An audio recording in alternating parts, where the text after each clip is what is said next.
Hello there, everybody, and welcome back to another live stream on Movie Square. Now, last week we had a little bit of an audio problem. I'm doing it straight off my phone this week instead of my laptop, which seemed to be causing the issues. So please let me know down below if there are any audio issues, and I'll try and rectify that as quickly as possible. But hopefully we're all right.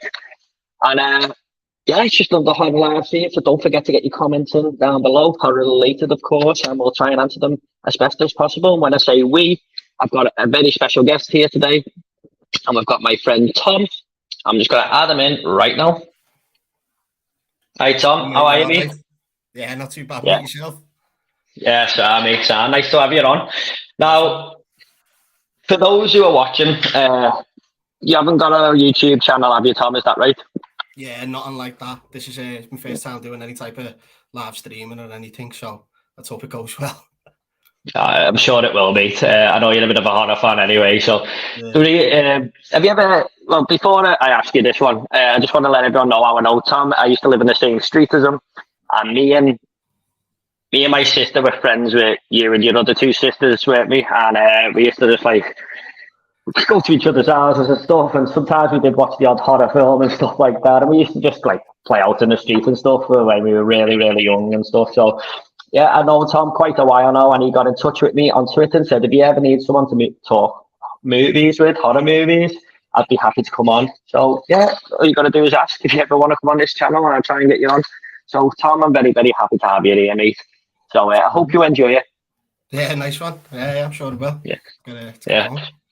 Yeah, all right. So don't forget to leave your comments, everyone. But I've got plenty of things to talk about here regarding horror anyway.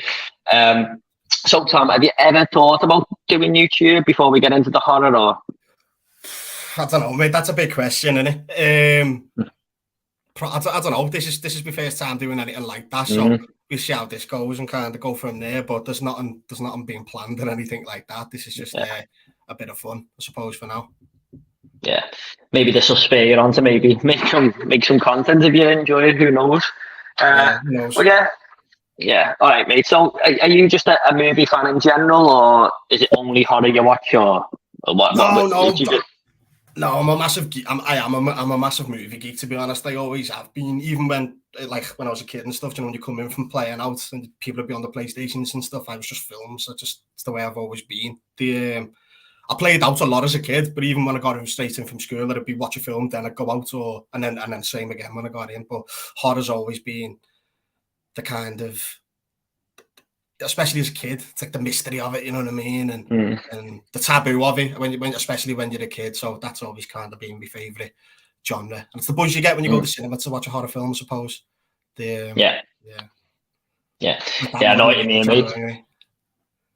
Yeah, I know what you mean, because you remember Jamie used to live next door to. I'm still really best mates with him to this day, and I used to sneak over to his house and watch all the horror films that I weren't allowed to watch, and I thought it was like you said, there is a taboo to it, and you want to know, you're curious about what's so bad about these movies that you're not allowed to watch and stuff like that. Exactly. Just 1 second, Tom. Just gonna check this a minute, mate. 1 second. Yeah. So basically, I was going to ask why you actually love horror, but I thought sort of I did ask you that one. Sorry, mate. Yeah. So basically, you might have noticed that Pennywise from the miniseries of It is in the thumbnail there. Yeah. The reason I put that is I remember we actually watched it in your house once, and I think we might have watched it mine years ago, and it was quite terrifying as a kid, wasn't it? Well, funny you should say that, right? Because that's probably my first, and I would have been young, proper young at the time, and I remember that probably being my first ever kind of memory of any type of horror. And I literally remember every single kid in our street being in my sister's bedroom, kids hanging off the bunk beds and everything. I think my mum and dad would have been working on the markets at the time, and it would have been a Saturday. My older sister would have been looking after us, and everyone in ours just watching it. And just seeing this clown on the screen, that was just whoa. I knew then I should not be watching this at all.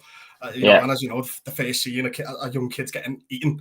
But that's probably my first earliest memory of any type of horror ever. You and your sister, you by proxy, more so your sister, probably got me into horror. More so with they're not necessarily horror film. I suppose one is, but they're not necessarily horror films. But I always remember like your sister had always come around with a video saying, "Ah, Jordan's gave us this," and I'd be like, "That's it," and they let me watch with them. And one film I actually watched recently, rewatched it recently because I thought of this. It was The People Under the Stairs.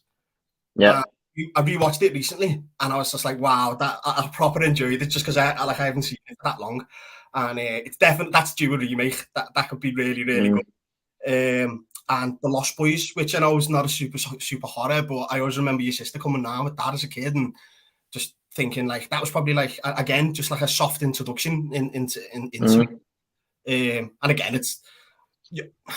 I think younger people won't ever really have this experience. Well, they can't have this experience, but when you're a kid and you used to go into the video shop, like we never went to Blockbuster as kids. We went to I don't know if you remember it, the Global Video at the top of the road. We used to go there, and there's no way my mum and dad would have let me rent out a horror because back in the day you could only have 1 or 2 films, couldn't you? And but like, you're just drawn, aren't you, to the covers of all the horrors. And the ones that always stuck out to me were the likes of Hellraiser, the cover of that always stuck out to me. Pennywise with the claws coming down, the white kind of thing, I don't know what it is.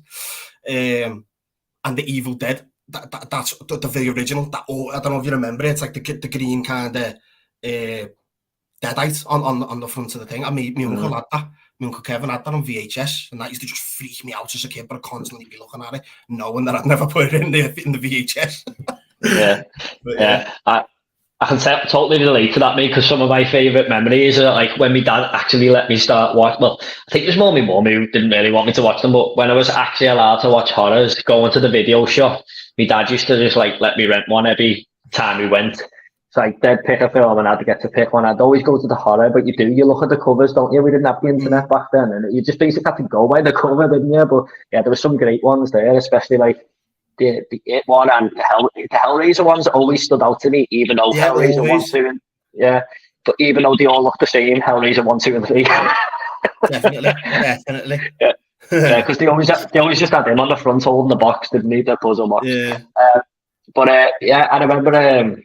I didn't know it was like I was a bit of a thing there to your introduction to horror, me and my sister, but I just remember watching some with you. I thought you were like I didn't know that played a big part, but.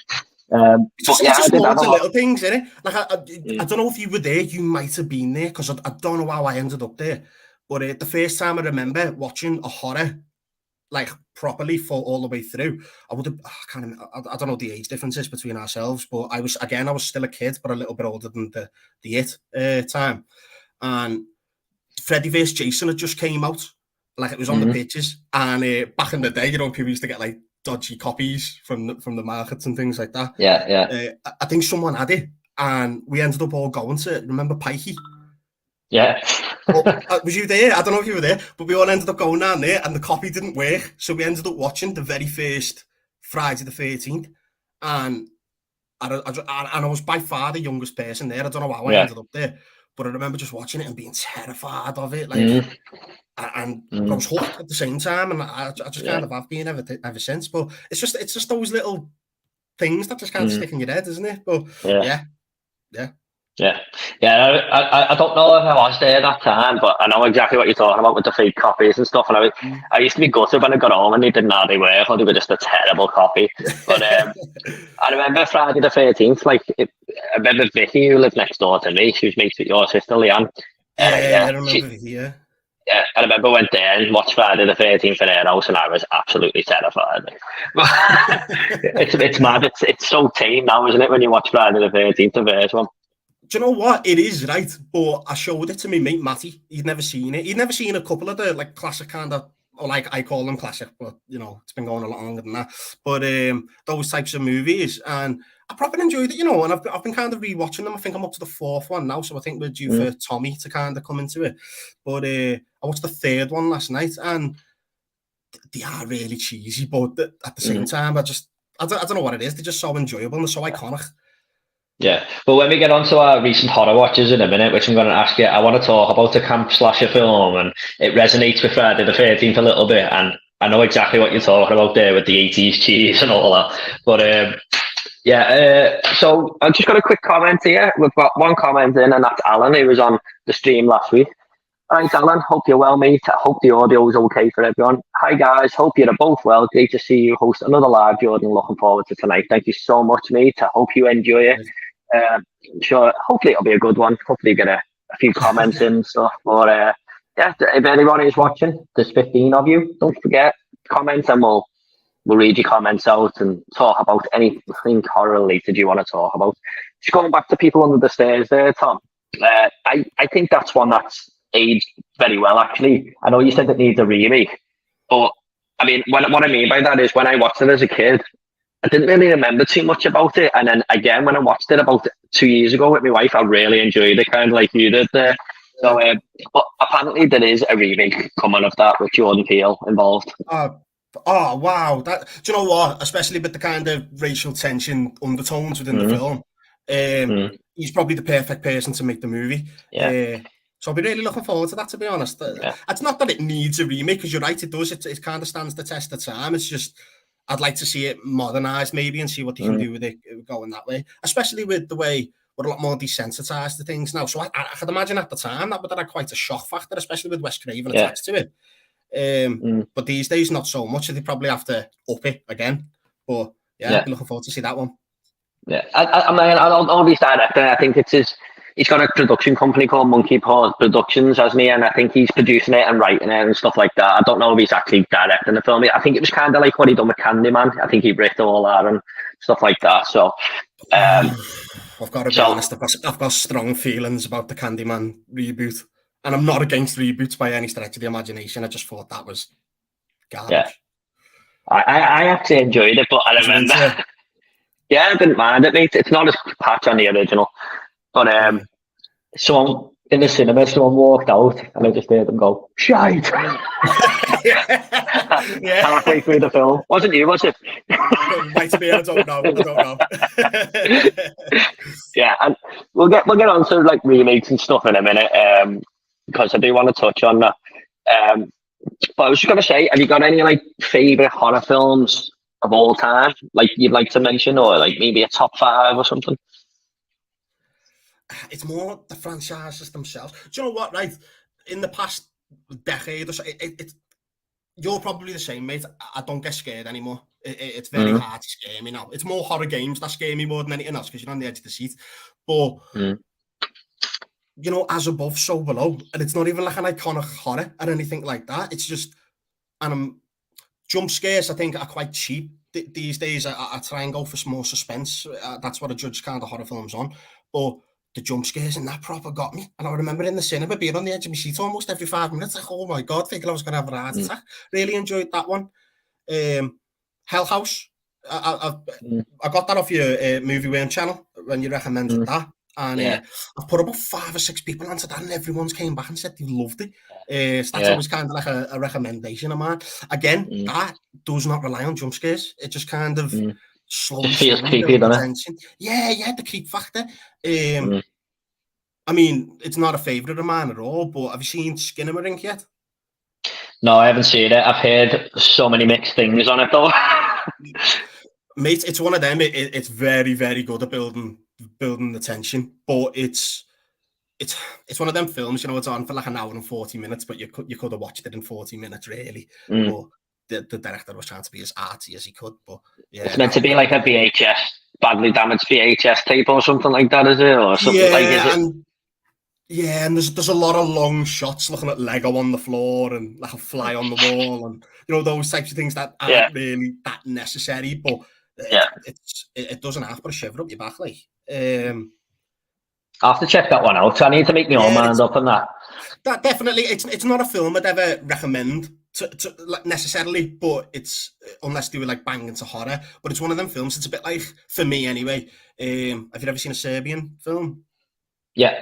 I reviewed it on my Movie Worm channel about 6 months ago.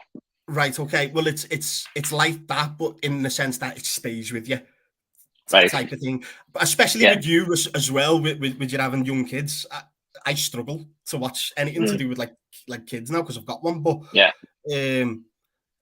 like it's about a 4-year-old and a 6-year-old kid locked in their house with no doors or windows, and it's shutting in the house with them. And it's not really nice. You can kind of hear the fear in the kids' voices. But with regards to like my favourites, I mean, it's the classics, isn't it? Like, I love the Scream franchise. I love the fact that it doubles up as a slasher, which is my favourite, mixed with a whodunit. And how can you beat that? I think they're all pretty much perfect, apart from not the most recent one, the one before, the number 5. yeah. The one that's just called Scream. yes. I guessed the killer halfway through the film, and it kind of ruined it for me, but the sixth one got me right back in, so I made up with that. So I love the Scream films. Freddy Krueger is just unbelievable. Again, though, when you say cheesy, you go back and watch that now, you're like, wow. Yeah. I've recently, so I know you're probably going to ask me about this later on, but I'm struggling with modern horror at the minute. And I mean this for the last couple of years. Nothing's really like jumped out and grabbed me. But so I've kind of found myself going back this year and rewatching a lot of like iconic franchises. And one that I'd never really seen before was the Texas Chainsaw Massacre franchise. They're bad. Like, oh my god, I couldn't believe it. Like, the first one I thought was brilliant. I was made up with it. I was telling everyone to watch it. My mate Matty and work, he went away and watched it. He said it. He came back and said it was boss. Again, that scene in the hitchhiking van, it's just so iconic. And then the second one, I put it in almost straight away. I was like, wow, that is such a bad film. Like, I know the Halloween franchise, they're quite hit and miss, those films. I'm one of the weirdos who likes Halloween Kills, which is, I know, is very controversial. But I just couldn't believe how bad the Texas Chainsaw Massacre one was. And I was gutted when I watched that. But sorry, mate, go on. God, I was just going to say, that is a franchise that is all over the place. Like, with the timelines, the inconsistency, the quality of the films, it just is a mess of a timeline, the Texas Chainsaw Massacre. Like, the second one, a lot of people do like it. I just don't get it at all. I don't think, like, the first 10 minutes of that guy shooting that gun out the car. I just felt like there was no reason to make such an iconic, scary movie. It genuinely is a scary film if you haven't seen it before and you're not really into horror, or you're only into a little bit. Genuinely scary. And then the second one, it's almost like a comedy, isn't it? Now, I don't mind. I don't mind horror comedy, but certain things, I just think, leave it alone, if that makes sense. But yeah. Toby Hooper made both of them, and he intended to make the first one a comedy, and it just didn't come off that way at all. I think he was like, he tried to put comedy in there and stuff, but it didn't come across that way. So he went back and done the second one as more of a comedy. So I think it's the greatest horror film ever made. The first one, I do. But do you really? No disrespect to Toby Hooper here, but I do think he's fluked it a little bit there, because I watch a lot of his other films and they're just not on the same level.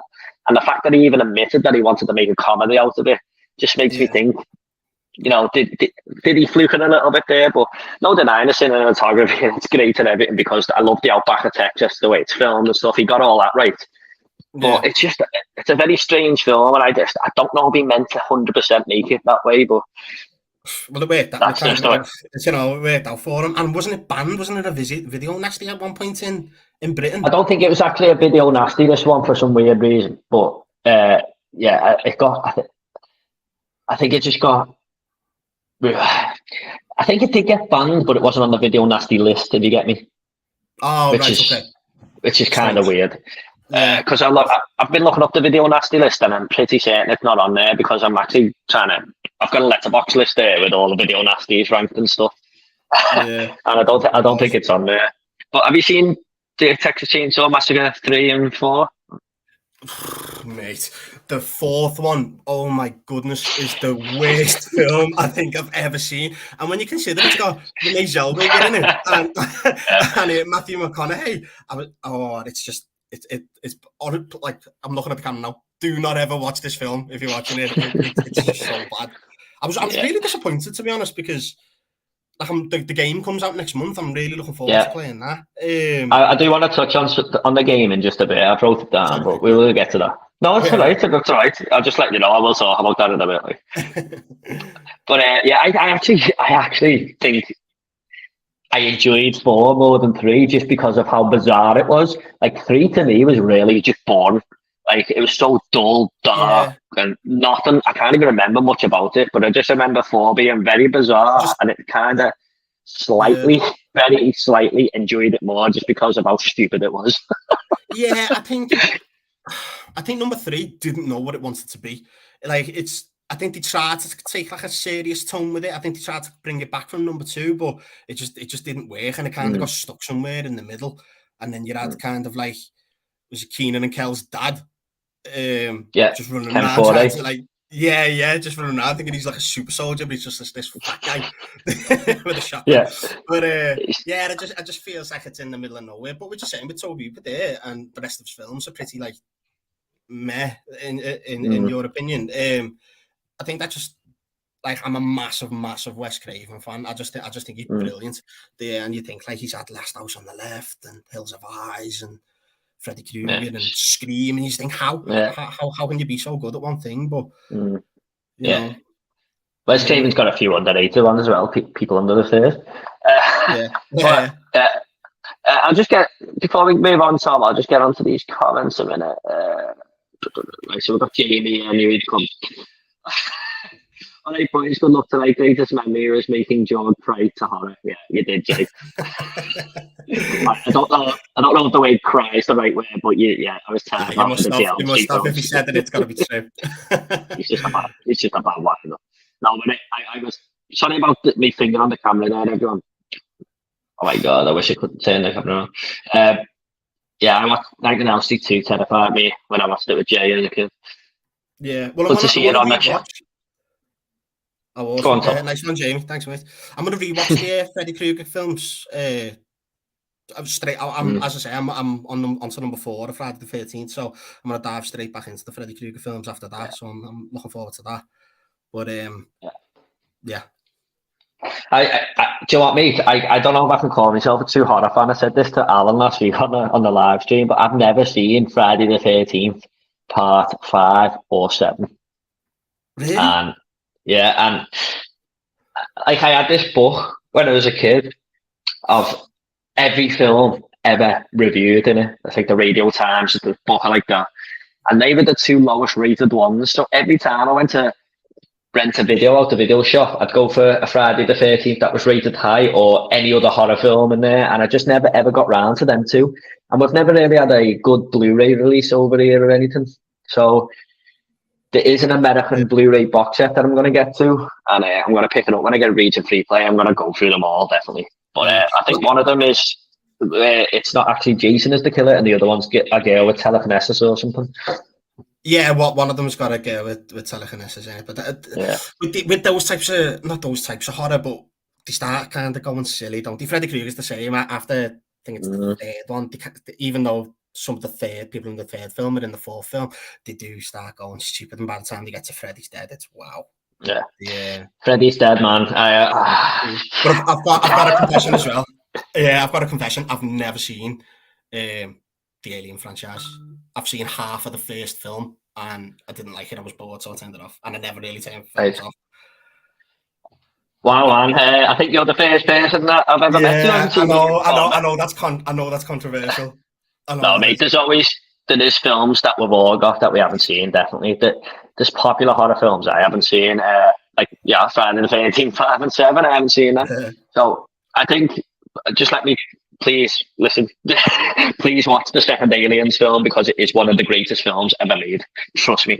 I could be wrong. I know that's the most coveted one, but is that kind of? Am I right in saying that's more of an action flick? Yeah. It's more action, but it's all about the characters. Like there's a group of mercenaries on there who go down to take the aliens out, but they're all just like great characters and stuff. I definitely give the other one. When's the last time you watched Alien, mate? Oh, mate, like must have been about 5 years ago, something like that. I'd definitely give it another go. Yeah, it was like a Tuesday afternoon, you know, just had a random day off and just put it on. And I was just, I don't know if it's just, maybe the second half of the film is kind of like, wow, do you know what I mean? But the first half was really slow, and I was just like, oh, I can't be bothered. I just wanted to something to watch. But yeah, I will go back to it because it'll bug me not never seeing them. Yeah, it's definitely it's one that builds tension. The first one, it does take a while to get going, but that's what a lot of people do appreciate about it. But I can see where you're coming from there, mate. Definitely, but I would definitely give that a go again, and then go and watch the second one, because the second one, not to build it up too much, I think it'll blow your mind, mate. It's in my top 5 films of all time. I'll have to know, won't I? I mean, if you don't like it, mate, you can come and beat me over the head, but I think you will enjoy it. I'll give it a go. We'll just get through the comments and then I'll get to the next couple. Generate, hello, mate. Hope you're all right, mate. What's up, lads? Hope you're both doing well. In recent times, I found a lot of jump scares become predictable, and recommendations for well done jump. Oh, so he thinks jump scares become predictable, but has he got any recommendations for what jump scares that are done well? So so do you agree with him that jump scares become predictable? Yeah, and I think it's a mixture with the haunted house kind of movie that's kind of took over the past however many years now. And we just keep seeing the same movie over and over again. And don't get me wrong, I like supernatural horror, but it's kind of this haunted house trope which just keeps on going and going and going. And at the eventually you're watching a film in the pictures and you just think, I've seen this film. I've seen this film a million times over. But with recommendations for jump scares done well, I mean, obviously I don't want to tell you about the jump scares, but I used to knock about on Edge Lane when I was a kid, and I remember Paranormal Activity was massive when it very first come out. It was kind of like some people thought it was real, the way it was filmed, and I really like found footage. I think if it's done well, it's super effective because you get the POV of the protagonist, don't you? But I remember, like, when you're out after school on like a Friday, there'd be loads of us, and we all used to hang around on Edge Lane, and we went to Edge Lane Pictures, sadly not there no more, and we went to watch Paranormal Activity 2, and I thought that was brilliant. I thought it was better than the first one. I thought the jump scares in it were really, really good. One of my mates even got off, big shit house, but and I think as above, so below. I think some of the jump scares in that are really, really good. I think that's a good horror. I think it's a very underrated horror film. Yeah. I'll have to watch that one, because that one always seems to come up in live streams, and I know you've mentioned it before, and it's been on my watch list that never ends. I just keep putting films on there that people recommend to me, but I do need to see that. I've heard some really good things about it. Yeah. Yeah, I'm with you there as well with Paranormal Activity 2. I think it's better than the first. I think it's a good setup as well, the way, like, in the house they've got the cameras moving around the house and stuff, and it doesn't rely on the person to hold the camera, and sometimes that can take a little bit of believability away, isn't it? Because sometimes if you're getting chased, you're not going to hold on to the camera and stuff like that. Exactly. But yeah, I agree with you. You do think I've seen this before. Like, I was watching The Boogeyman from Stephen King that came out this year, and I was just like, yeah, I can see where the jump scares are coming from. There are some good aspects to this film, but it just walked out and went, I've seen that movie loads of times. Same with Insidious 5, same with The Pope's Exorcist we had earlier this year. I think we just seem to get one of these every couple of months. I like The Pope's Exorcist. I thought Russell Crowe was bossing it. Like, I thought he was dead good. But again, we've seen it all before, and I know we're going to come on to upcoming horror films later, so you know what I'm going to say. So, but I'm actually looking forward to that movie that's coming out. I thought it was good, but yeah, you're right. But what I will say for The Boogeyman is, and it's the only thing I think that's got going for it really, is the opening scene. I thought was wow. I thought that was really, really good. And obviously it's a new-ish film, so I don't want to ruin it for anybody. But that was the young kid in the car. Yes. Yeah, yes. This goes back to what you were saying before, mate. Now I've got a lad. I felt like I don't like seeing kids scared though, because when you've got a kid, you realise, don't you? And I mean, not to ruin anything, but have you seen the remake of Pet Sematary? I was going to actually come on to Pet Sematary in a bit, but yeah, go on. Well, we can still talk about the remake because something's been announced before. I don't know if you've seen it. Oh, right. I'll talk about that in a bit. I feel like I'm ruining your plans here. No, it's fine, mate. But yeah, I've seen Pet Sematary the remake. Yeah, The remake, the scene, it's at the very end, you know, and again, my lads are around the same age, and it kind of come out at that time, and you know, the kid's locked in the car at the end, and he says, "Don't open the car until you see me come back," and he comes back, and the dad's kind of like dead and stuff like that, and it just ends. Like I was like, "Oh, that probably hit me in the heart when that happened." But yes, I do. I struggle with seeing anything bad happening to kids on films now. Yeah. It's, you know what, this is going off topic a little bit, but when I see it on the news, mate, that hurts me even more. But that is actually real. Like, I always felt bad and stuff, but it just hits on another level when you've got kids, man. It really does. Just gonna go to the comments now. Tom180 says, "Even guys, right, Tom? Hope you're all right, mate." And he's got another question here. What's your favourite British horror movies? Good question. I was actually looking these up the other day, but have you got any, Tom? Any favourite British ones? Or right, I can't think off the top of my head, right? But I did want to mention this. I'll mention it in a minute. But I watched two today. Funny enough, the first one being it's not British, it's Irish. But I watched Unwelcome today. Yeah, seen that. I enjoyed it. I really did enjoy it. It was something different. The idea of, you know, you've got to feed these things at the bottom of the garden, or bad things are going to happen. That kind of turned horror comedy towards the end. You know, they're a bit silly to things, but I thought it was a good film. And it's one of those films where they say it's horror, but it's not. It's more like a dark kind of thriller. Sorry guys, by the way, I have got COVID at the moment, so bear with me, my coughing. Bone Lodge. Oh, not the Lodge, no. No, it's something Bone Lodge. And it's these guys, and the Little Bone Lodge, it's called. It's new, it's from 2023. Right, okay.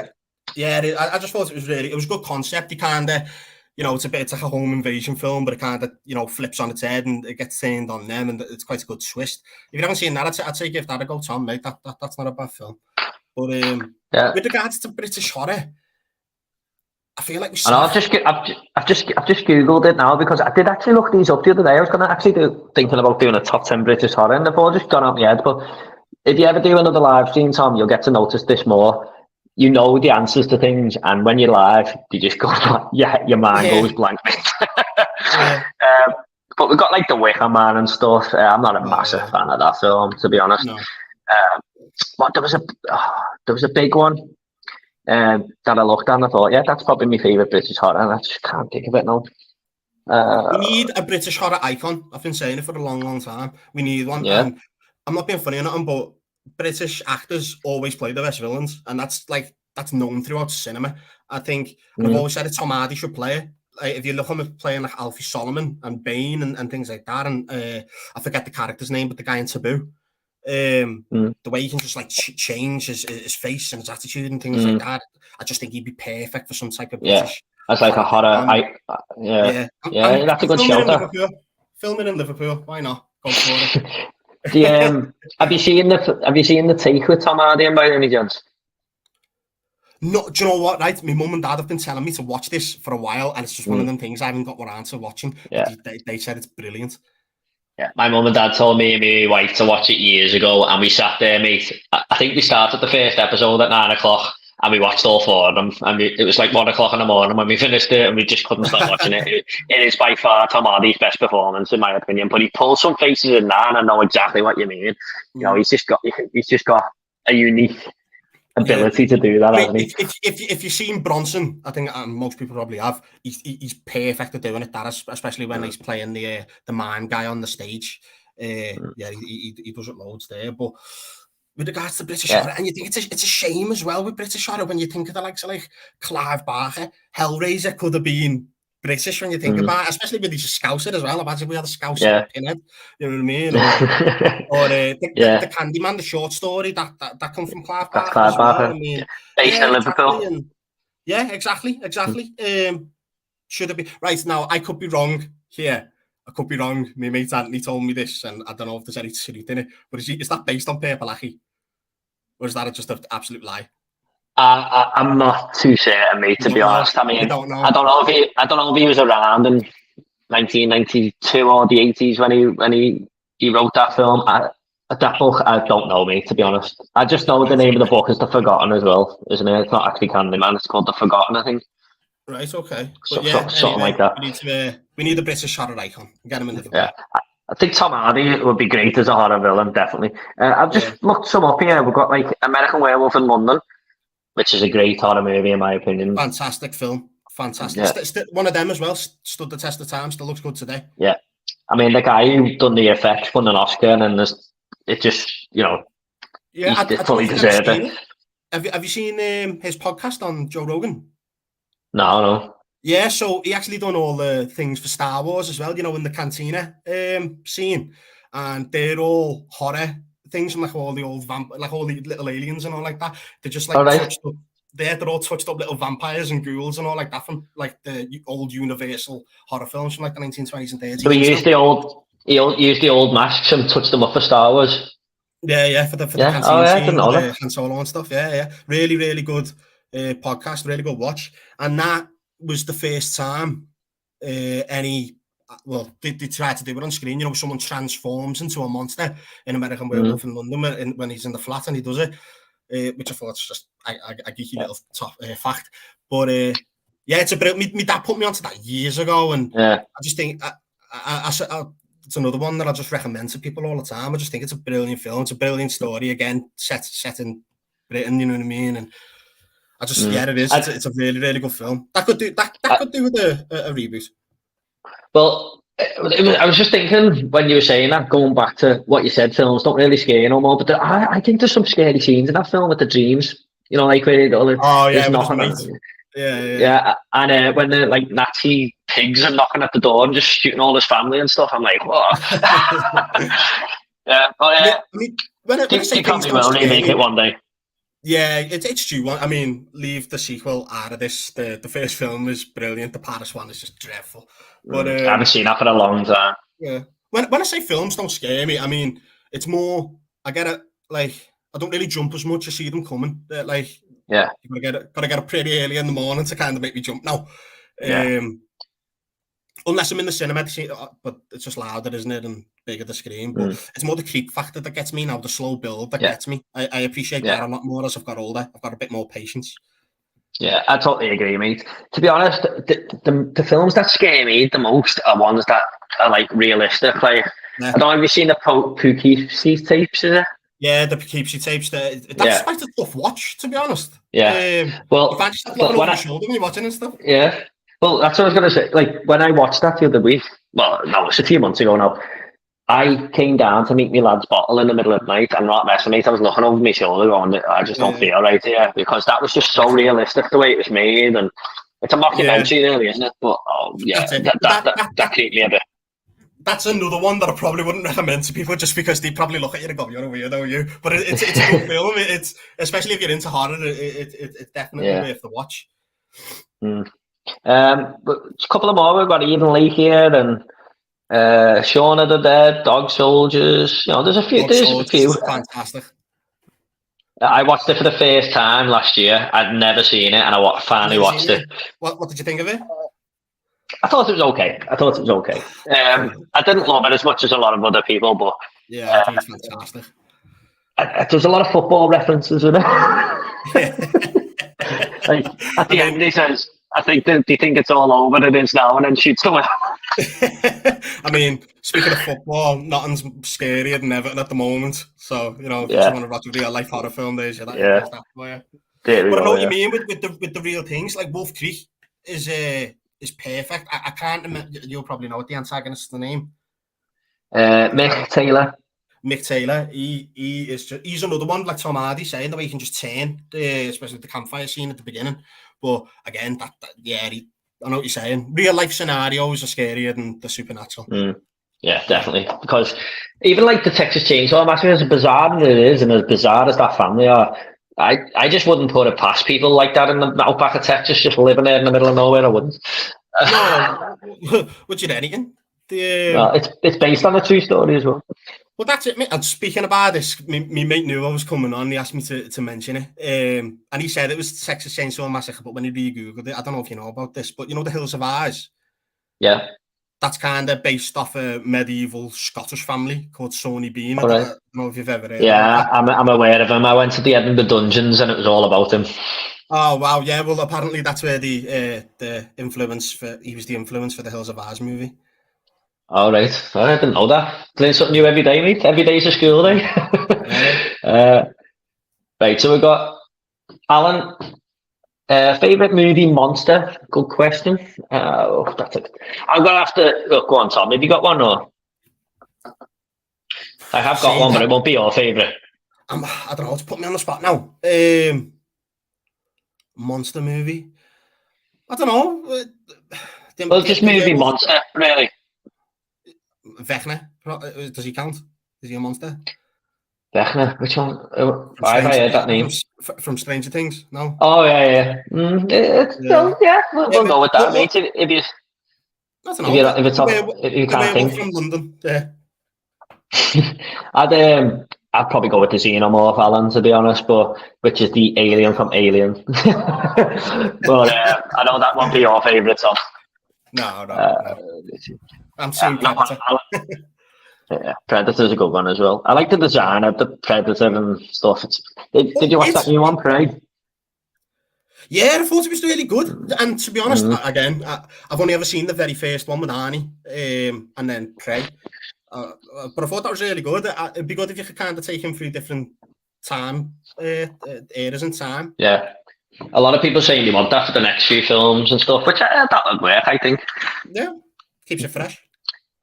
I'm really sorry, everyone, if you can see my finger going with the hammer here. I should have placed my phone better, but it is what it is.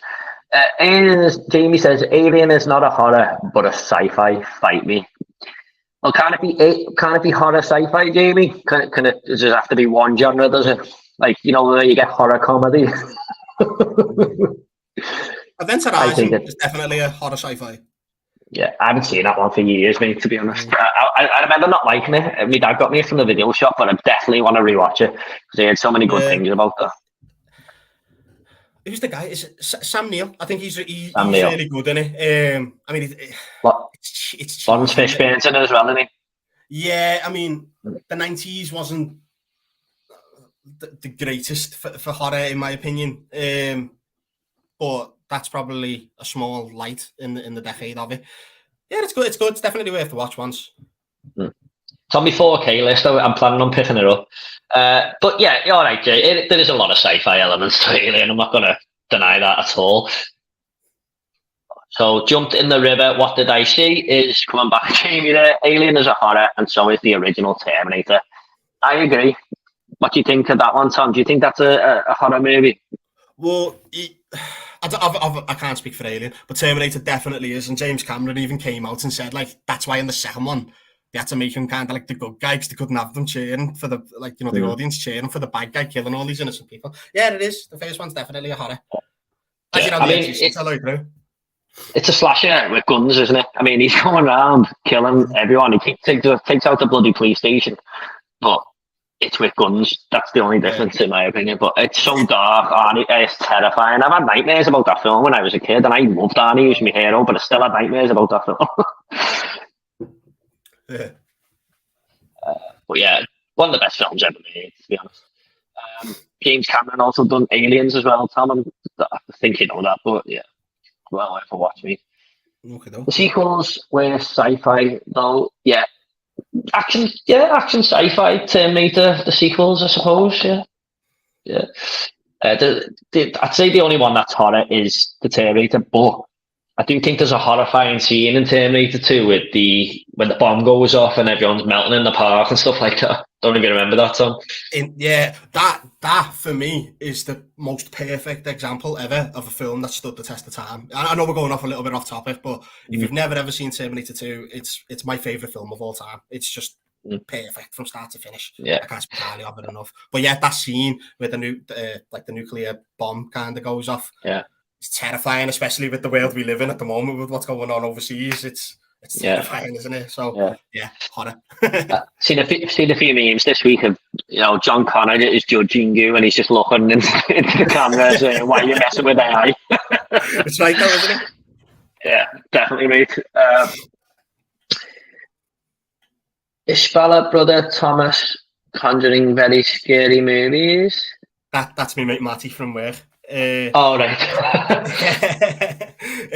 Yeah. Hi, Matty. That's it, yeah. I thought the first two are fantastic. That's probably my favourite British horror, actually, the second one, the Enfield one. Yeah. Which, again, I know it goes against what I said before about the Haunted House films, but the Conjuring films are the exception for me. I think they're really, really good. I think James Wan as a director is fantastic. The first one definitely really scared. I remember watching that, the first one, being actually quite scared about that. So again, it goes against what I was saying before. First one's brilliant. No, but what I'll say, though, Tom, sorry to interrupt you there, just before you go on, it's just like, I think all this started from The Conjuring anyway, really. It's like, it tried to all do what that was doing, and in The Conjuring's respect, I do think that's spurred on the jump scare haunted house movie, and that was kind of the first one of its decade, if you like. I might be wrong there, but I just feel like that's where it come from. I mean, it's definitely the best, because I always put The Conjuring and Insidious next to each other, along with Sinister, but I can't tell off, just because they're both overlasting franchises, and Conjuring just blows it out the water for me. And you kind of pull from real life cases. I like the way they do that. Yeah, I mean, the fourth one's just gone into pre-production, I believe. So we'll see what happens at there. It's called The Last Rite. Right. The plot's kind of under wraps at the moment, so I don't know. You're the movie man, mate. You might be able to. I didn't even know there was a fourth one coming, mate. Yeah. I like the second one. I think the first one is definitely scarier and creepier, but I like the second one's story more. I don't know if it's just because it's based on the Enfield and it's all in London, it's like in Britain, but I just like the story of the second one a little bit more than the first. But the first one is definitely scarier. That's it. I just mean, going back to kind of the whole British horror thing, I mean, more films should be made here, or at least set here. It's just gloomier, it's grimmer, isn't it? We've got all older architecture, it's scarier. I mean, I work in one of the universities in Liverpool, and some of the older fellas laugh at me, but some of the buildings I don't like walking around them at night time. It freaks you out. And some of them are, like, we're talking over 100 years old, you know what I mean? Some of the buildings, it's but I went on a ghost tour with my wife. Go on, sorry, Tom. No, I'm just to reiterate. I just think Britain's so overlooked when it comes to horror. Yeah, I went on a ghost tour with my wife, like, around Liverpool, just something to do because she's into this haunted Liverpool books and all that. And I felt this is weird here, you know, by the old cathedral when you go down, like there's a little slope you can walk down. And I was like, oh, this is like creepy as hell.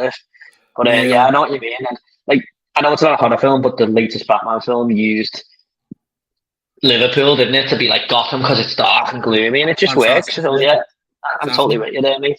I'm totally with you there. I'm not saying they can't work in the US states and stuff, but I know what you mean. I would like to see more here. I'm just like, don't get me wrong, and I know it's never ever going to change, but like, I'm just bored of America. It's the same humor in every film. It's the same accents. I know that's like it's a something and nothing thing, but it's just, why do all the scary things seem to happen in America? Do you know what I mean? Yeah. I know what you mean. Like, I think Hollywood in general, there's a lot of same type of, like, going off horror just for a second. I went to see Elemental the other day, and I feel like I've seen that Pixar film 100 times. You can just tell where it's going to go. It's so predictable.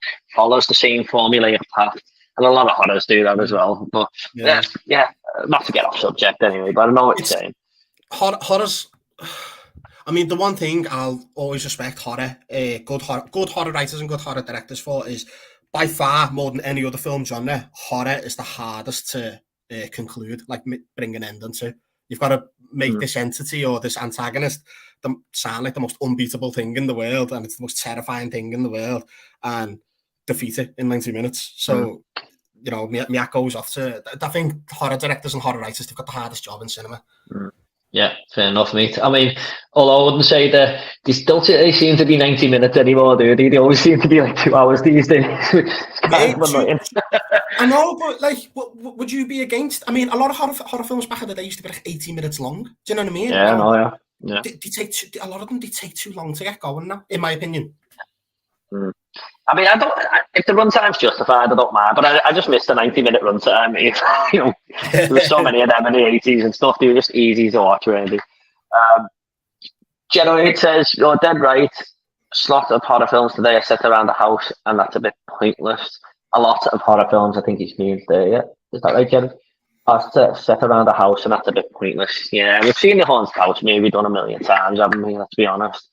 I kind of want this subgenre to be taken over by something else now. Like, I just feel like that's been the popular one for a long time. That and demonic possession, and it's like, can we go somewhere else? I'll be honest, I do feel like we're getting kind of like a slasher kind of revival, though, especially with the the Scream kind of reboots and the Evil Dead franchise and Halloween most recently. I do feel like it's coming back, but they're kind of using the biggest iconic franchises to do it, where a new slasher's got to kind of come out and take over the cinema. I mean, like, I think Terrifying's been probably about the best one, that most iconic. But I know what you mean. We've had the new Halloween. We've had the new Candyman. We're getting a Friday the 13th series coming soon.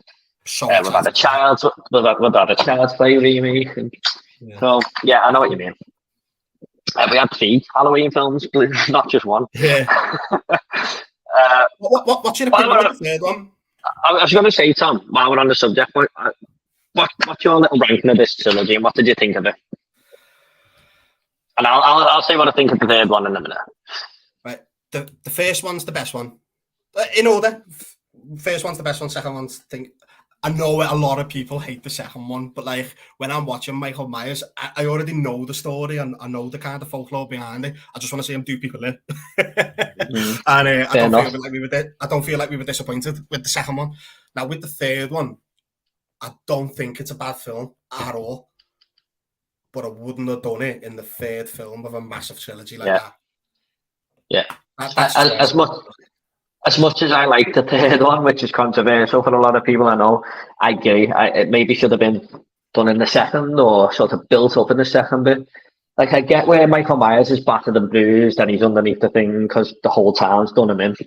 I get that, but I think this Rory character should have been introduced in the second one, maybe. There's like kind of a pointless arc for this character, wasn't it?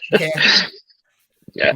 Well, I think I just appreciated a lot more because I watched the entire Halloween franchise last year, one after the other, in a month. And when the films were doing something a little bit different, I think I just appreciated them more because there's so many of them films that are just the same. Now, I do agree the first Halloween remake is the best, 2018, out of them 3. I do agree with that. I wasn't too big on it when I first watched it, but on rewatch, I really enjoyed it. But I think I prefer ends over kills. Mate, I mean, they're both controversial films, aren't they? But the whole Halloween franchise is controversial. You know, some people hate the Rob Zombie ones. I like both of them. I think that those 2 are better than the most recent 3, in my opinion. I think Halloween 2, the Rob Zombie remake, and people might leave this series after me saying this, it's my 3rd favourite Halloween film after the original 2. Because I just love how dark he went. I liked what he did with the characters. He just went, right, this is my thing now. I'm gonna make Dr. Loomis an arsehole. I'm gonna make Laurie Strode kind of unlikable at times because she's just being horrible to people and stuff. And I like the way he'd done that. He just went his own way. Yeah. I respect him for that. And the first 25 minutes of that Halloween 2 is unbelievable. I think that those 2 films, I think they're the best Michael Myers we've had. He just seems to be more imposing and more aggressive. He's brutal. Yeah, a lot more brutal. Yeah, but I mean, everyone's different on this franchise, right? I mean, I've seen so many rankings and everything, and everyone's is different. Everyone. I mean, I've seen people put the original Halloween in the bottom and everything. You know what? So, as iconic as it is, when he was just known as The Shape. It is pretty a bad film. Like just the way the movie's made, it's just I mean, don't get on the premise of the film and all like that's fine. It's just I suppose it's what they had to the disposal at the time, and I don't know. I mean, you might know more than me. Would they have had a massive movie budget for that? I think it's very low budget at the time. Very low. There you go. Yeah, it's just what they had to the disposal at the time. But I can see like audiences today, especially. I can see why they don't like that film. Like I've heard people say like they showed it to the younger kids and that, and they just like, what the hell is this? But I really like it. I've got a lot of respect for it. But like I say, everyone sees these films different, don't they? But yeah, I just with kills, I liked it when we went back into the 70s, was it? When they had that guy just like Dr. Loomis and stuff, we were doing the little flashbacks. I liked all that. Oh yeah. But I just hated that character of Evil Dies Tonight and all that. Oh yeah. I hated him. That's the whole town doing it as well, and how many times does that happen throughout the whole film? Yeah. And it's a shame as well because he's quite like along with Tommy from the Friday the 13th franchise, he's supposed to be like the protagonist to his antagonist, isn't it? And I don't even know the actor. I don't think I've ever seen the guy who played Tommy in the newest one in anything else. There's a bit of a I think you will have, because he was quite a popular child actor. I don't know if you've seen The Breakfast Club. Yes. Yeah. Do you know the kid in it who was like a bit of a geek? Is that him? That's him. And he's in Weird Science as well. Wow. Great film with Weird Science. Wow, that shocked me, that. Anthony Michael Hall, that's him, mate. Oh, wow. I couldn't believe it when I seen it as well. I was going to say, it's not Judd Nelson, is it? No, not him. So Tom says, have you seen Caliber 2018? No. Sorry, Tom, I've never even heard of that one, mate, I'm afraid. Yeah. Sorry about that, mate. Gerard says, what about horror films in Britain but not set in Britain? What about horrors filmed in Britain but not set in Britain? Yeah, I can't actually. To be honest, was Hellraiser filmed here but set in America? Possibly. That's a hard one, Gerard. I can't really think at the top of my head. In Britain but not set in Britain. I don't know, mate. I'm sorry. I can't think of any. Can you, Tom? No, not off the top of my head anyway, mate. If I sat there and thought about it, I probably could, but not right now. Yeah, I'll go with Hellraiser if that is an answer. Purple Aki is a British horror icon. Yeah, I love that. Dog Soldiers is a top British horror. Tony G says. Oh no, that is not my dad. He would not have seen the Dog Soldiers. All right, so it's not him. I thought you meant Purple Aki was there. Then I was like, what? Oh no. I get what you're saying now, Tom. Sorry. So yeah, Dog Soldiers, you're a fan.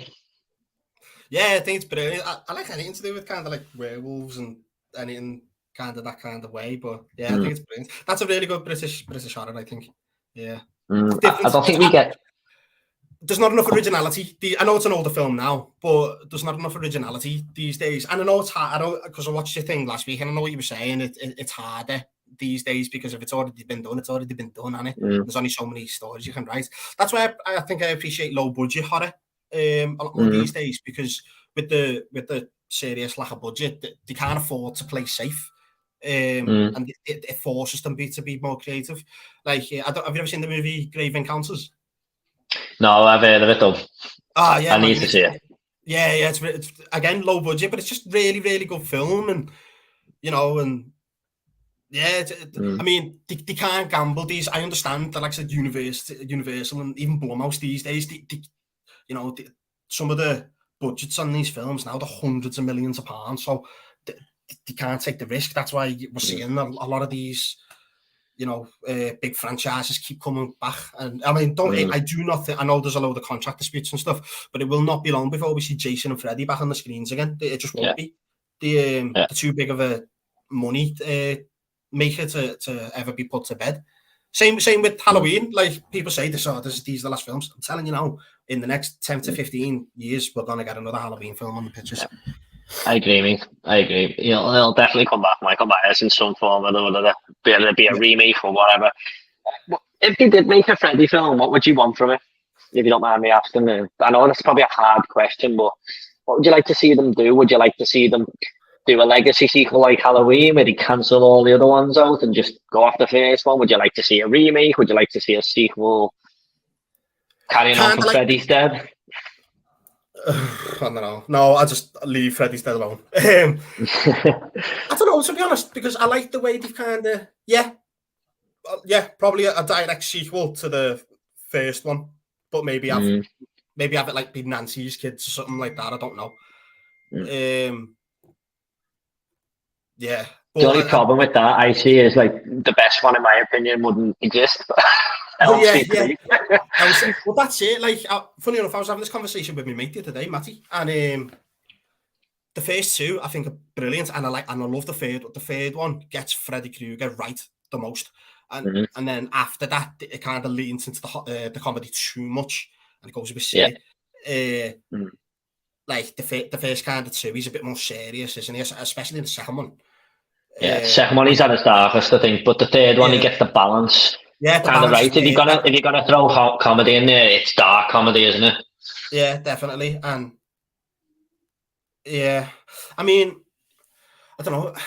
I think Freddy's backstory. There's not really much you could do to it. They tried to change it in the remake in 2011, was it, around that time? See, I didn't really mind that film. That film wasn't really that bad, but it just felt like a carbon copy of the first. I agree. The first film. But yeah, if we could get, but it's who would you get to play him? You know, I thought Jack Hale Haley was a good choice at the time, and that kind of flopped, didn't he? So we'll see. I mean, he's got whoever it does, he's got big shoes to fill. And Robert Englund has always said he'd never do it again, hasn't he? And he's not going to be around forever. So who knows? And so you don't think might be good?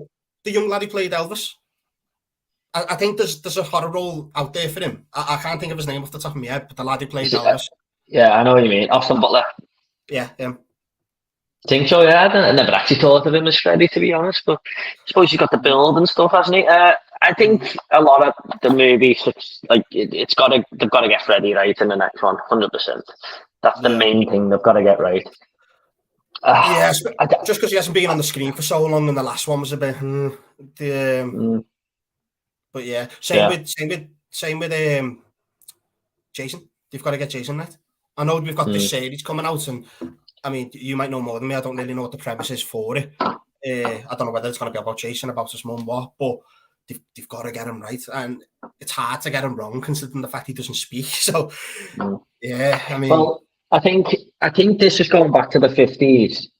I don't know if this is confirmed, but apparently it's like when Jason goes to the camp when he's small, and I think it might be more to do with his mother and stuff like that, and just building the foundations of Camp Crystal Lake, because it is actually called Camp Crystal Lake Memories. I don't know. I'm not saying on that. That is just a lot of strong rumours that I've heard. So I think that could be interesting. It's A24 doing it, isn't it? Which is weird.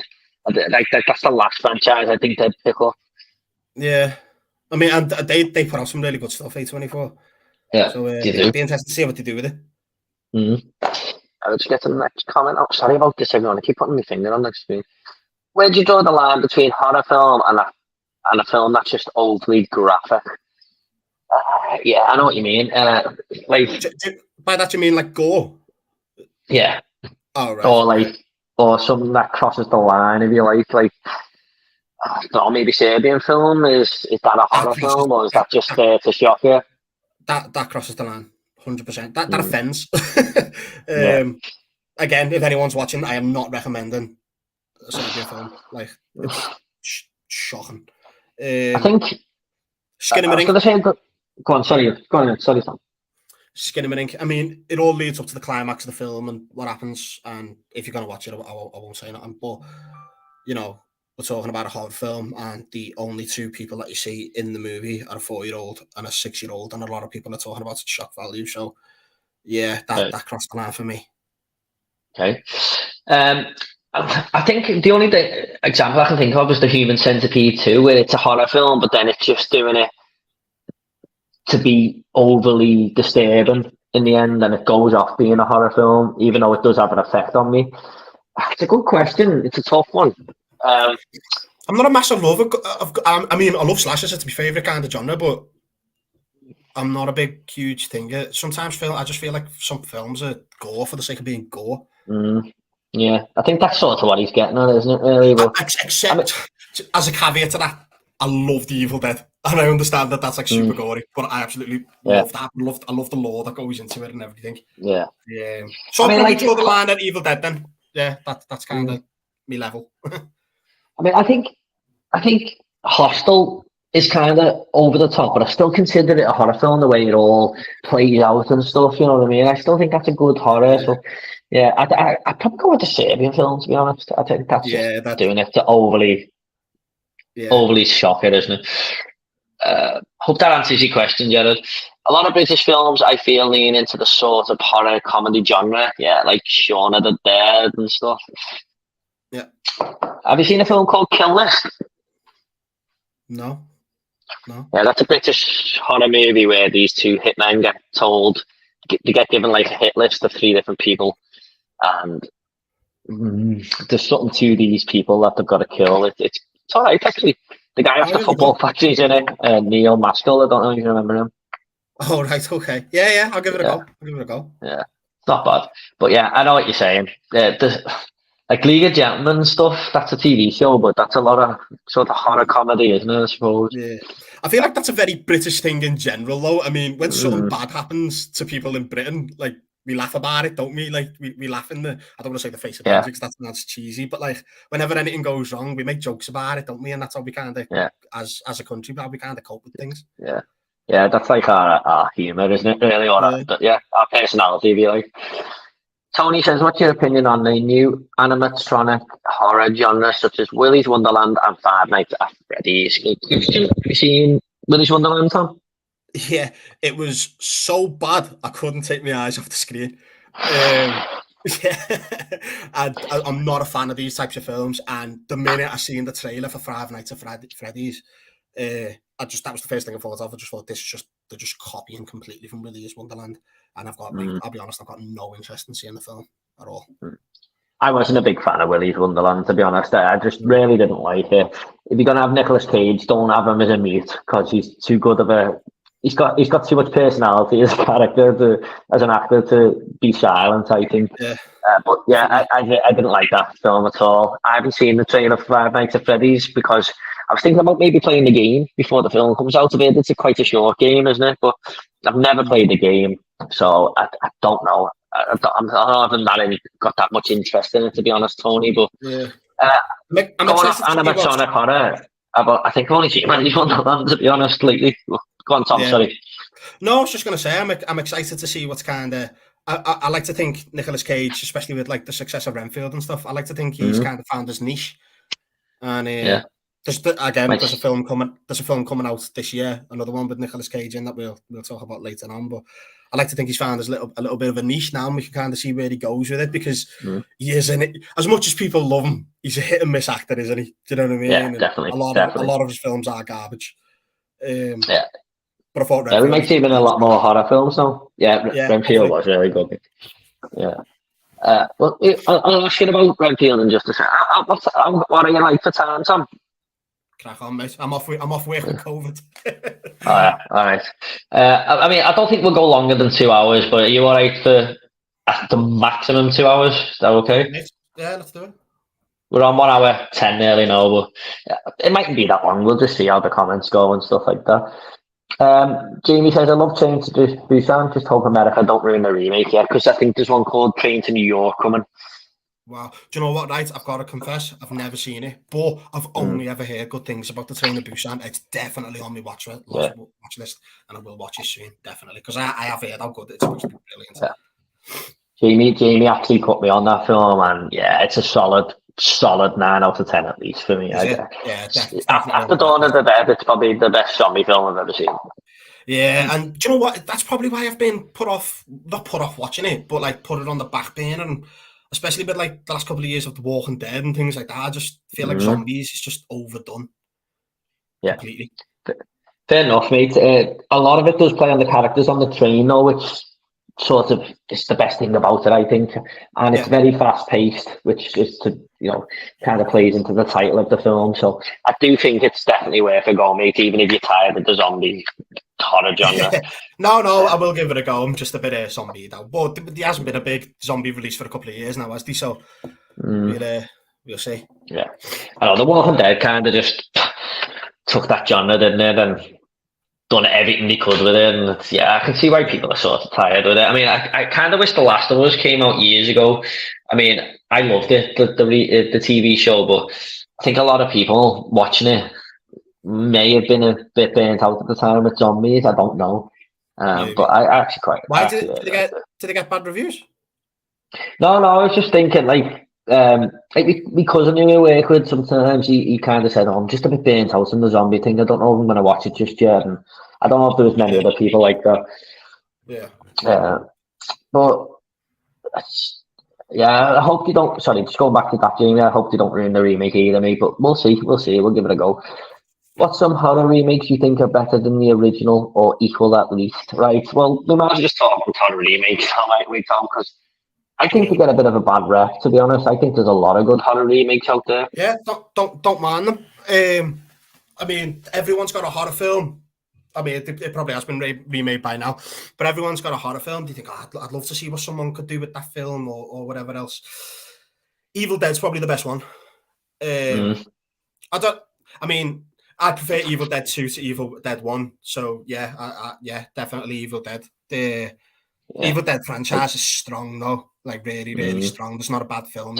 Army of Darkness, even though that's super cheesy, I still enjoy when I watch it.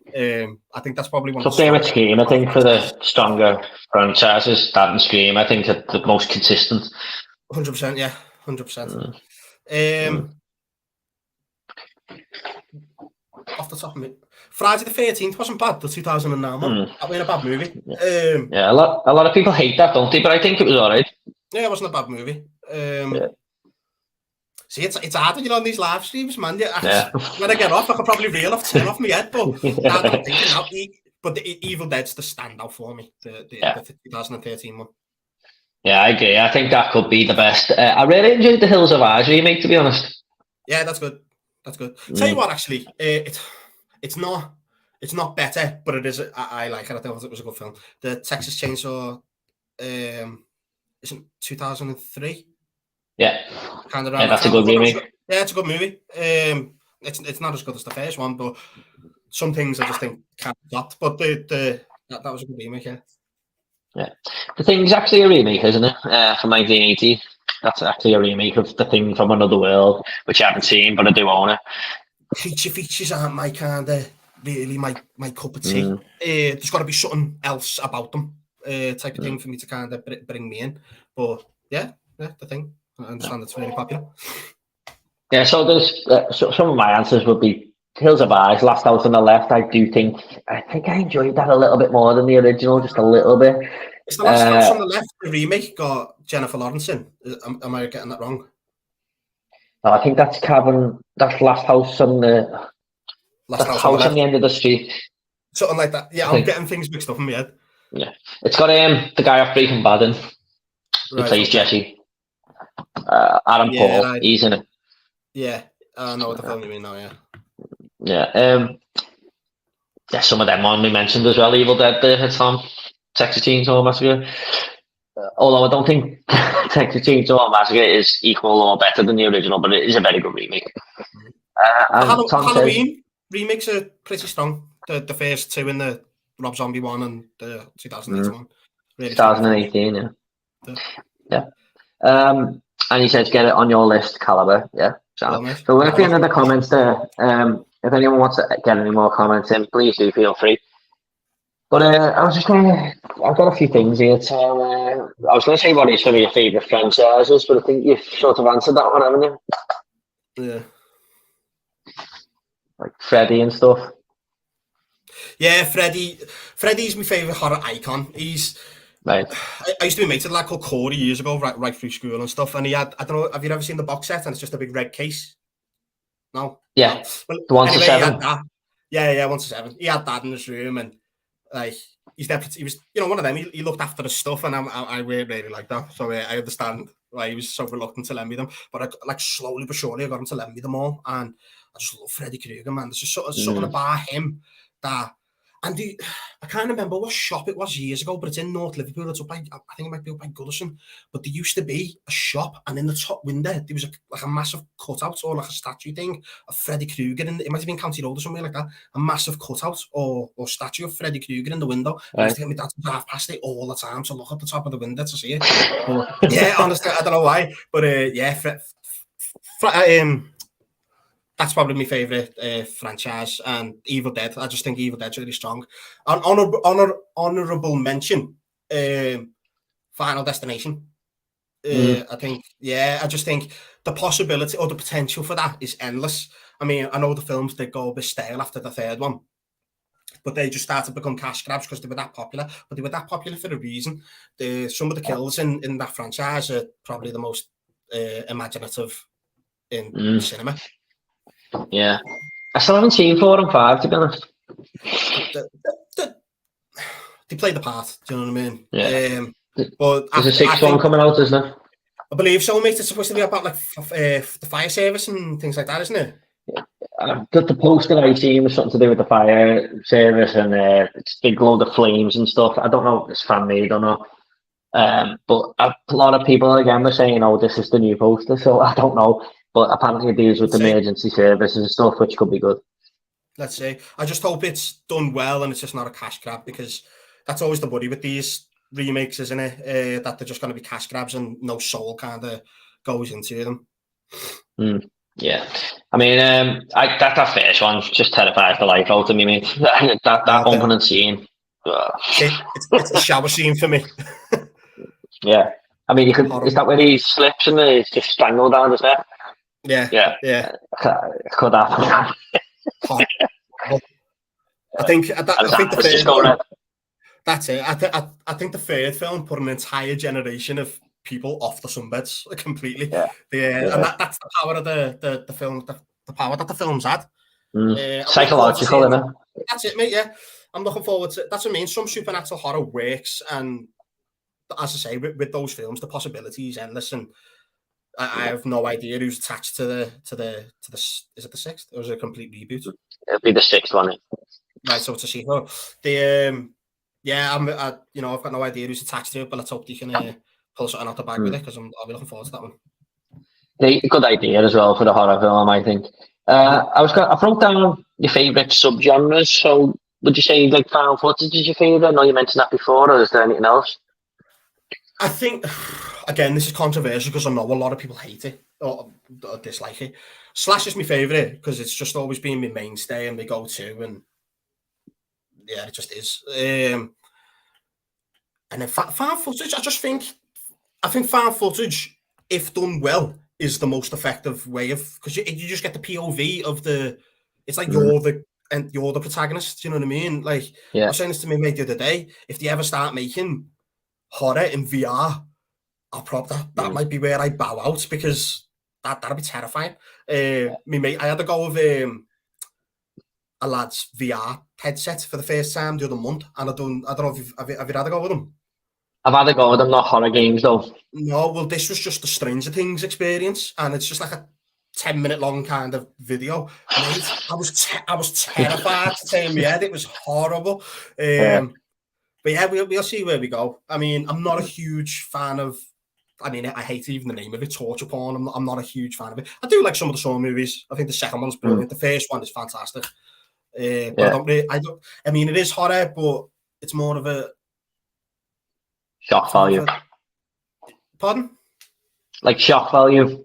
Yeah. I think the second one was really good, and then from the third one onwards, they do go a bit mad. But yeah, Haunted House film. I probably did enjoy them when they first come out, but I'm just done with them now. I really am. Yeah. Zombie, I'm a little bit thingy, and I don't know. As I say, I feel a little bit like it's a personal attack, but I feel a little bit let down with horror in recent years. I know you really appreciate last year's horrors.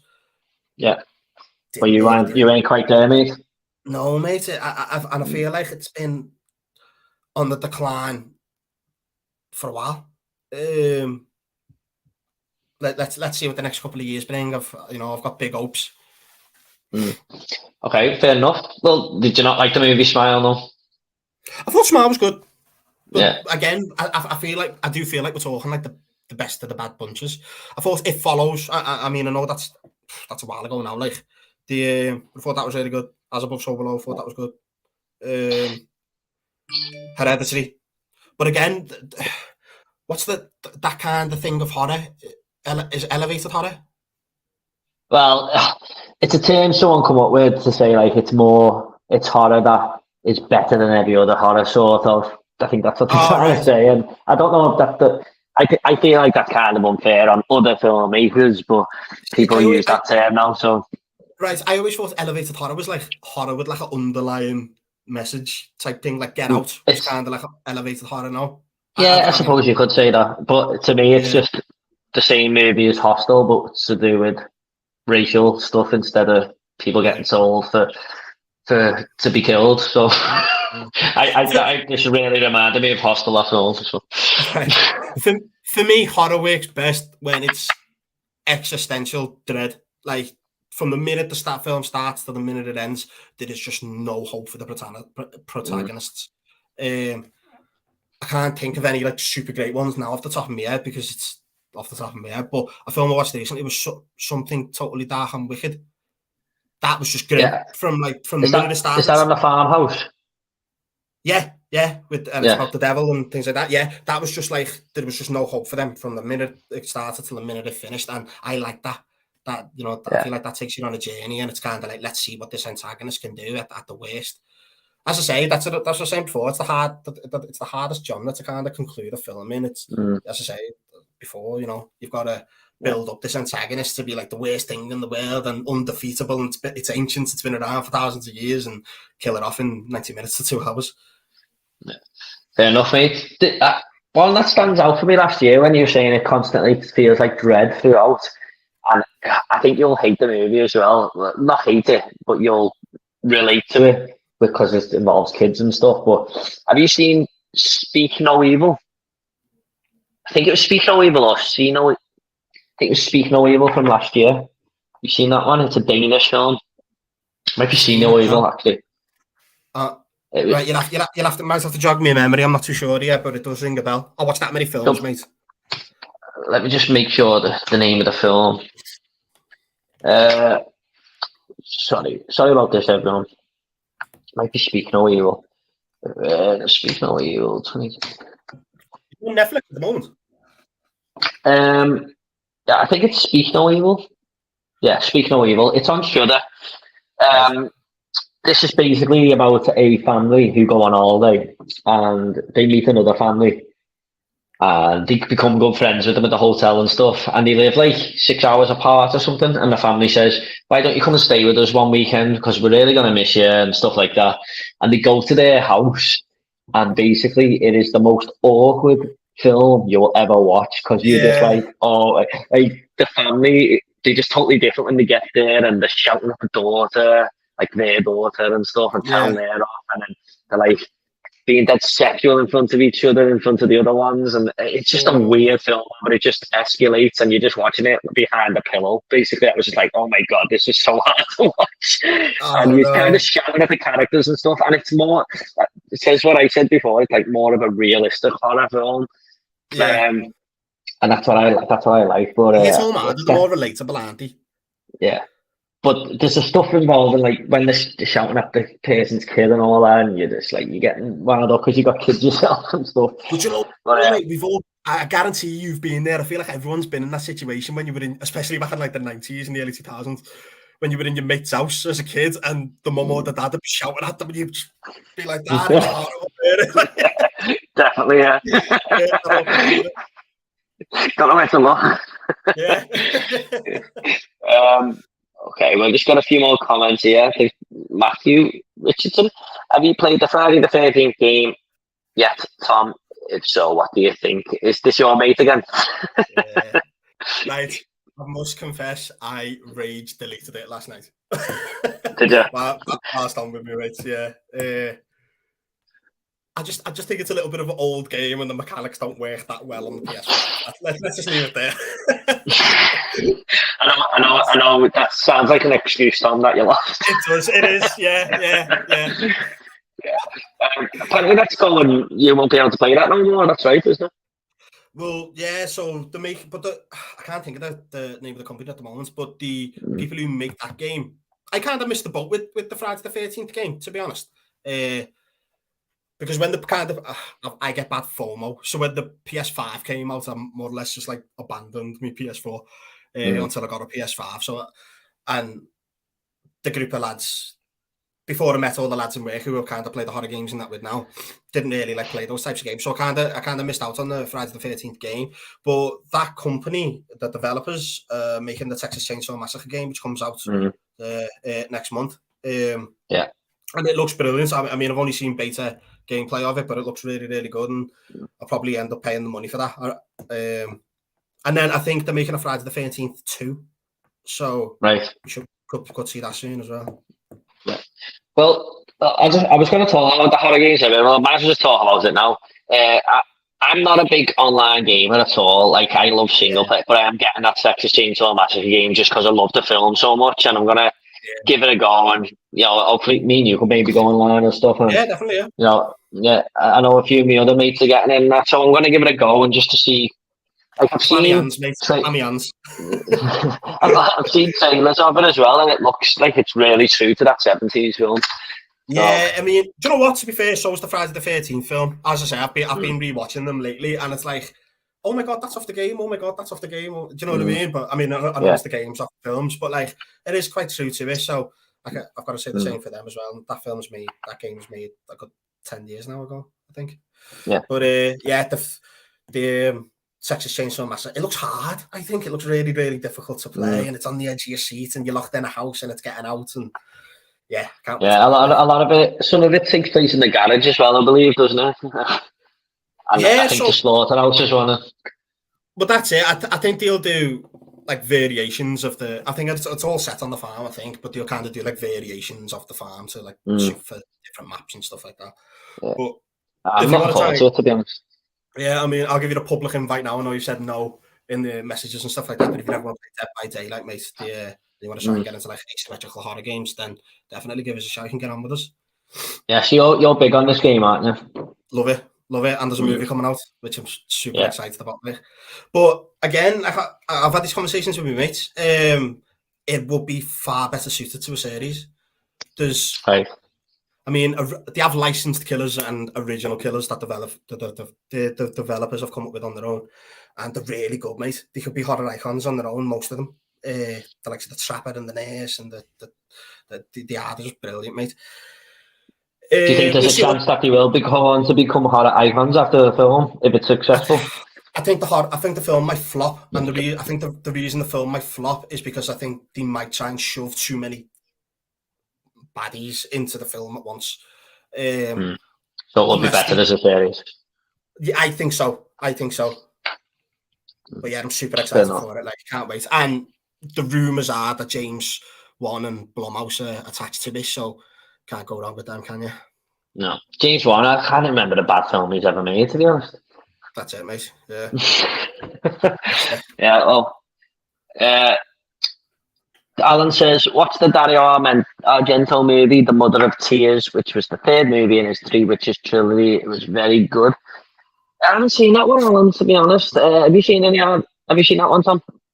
No, but I know Dario Argento is like, he's considered like a huge horror icon, like director, isn't he? I can't think of any of his films off the top of my head. You might have to remind me of some of them. But if it's about witches, I like any horror films to do with witches. So see what happens there. Like, yeah, I think he done Suspiria. He's going to get a few of his films up now. Don't mention that one to Alan because that's the remake and he hated it. Oh, is it? I've seen that movie. What did you think? It's all right. Yeah. I don't. Yeah. All right. Alan done a review of it and he just hated it. Right. I need to see that actually because I'm a fan of Mia Goth. Yeah, I'm a massive fan of Mia Goth. Can't wait for Maxine. I don't think I've ever seen a trilogy of films made so fast in my life that are actually quite good. I think what's the second one? Pale. Yeah, Pale.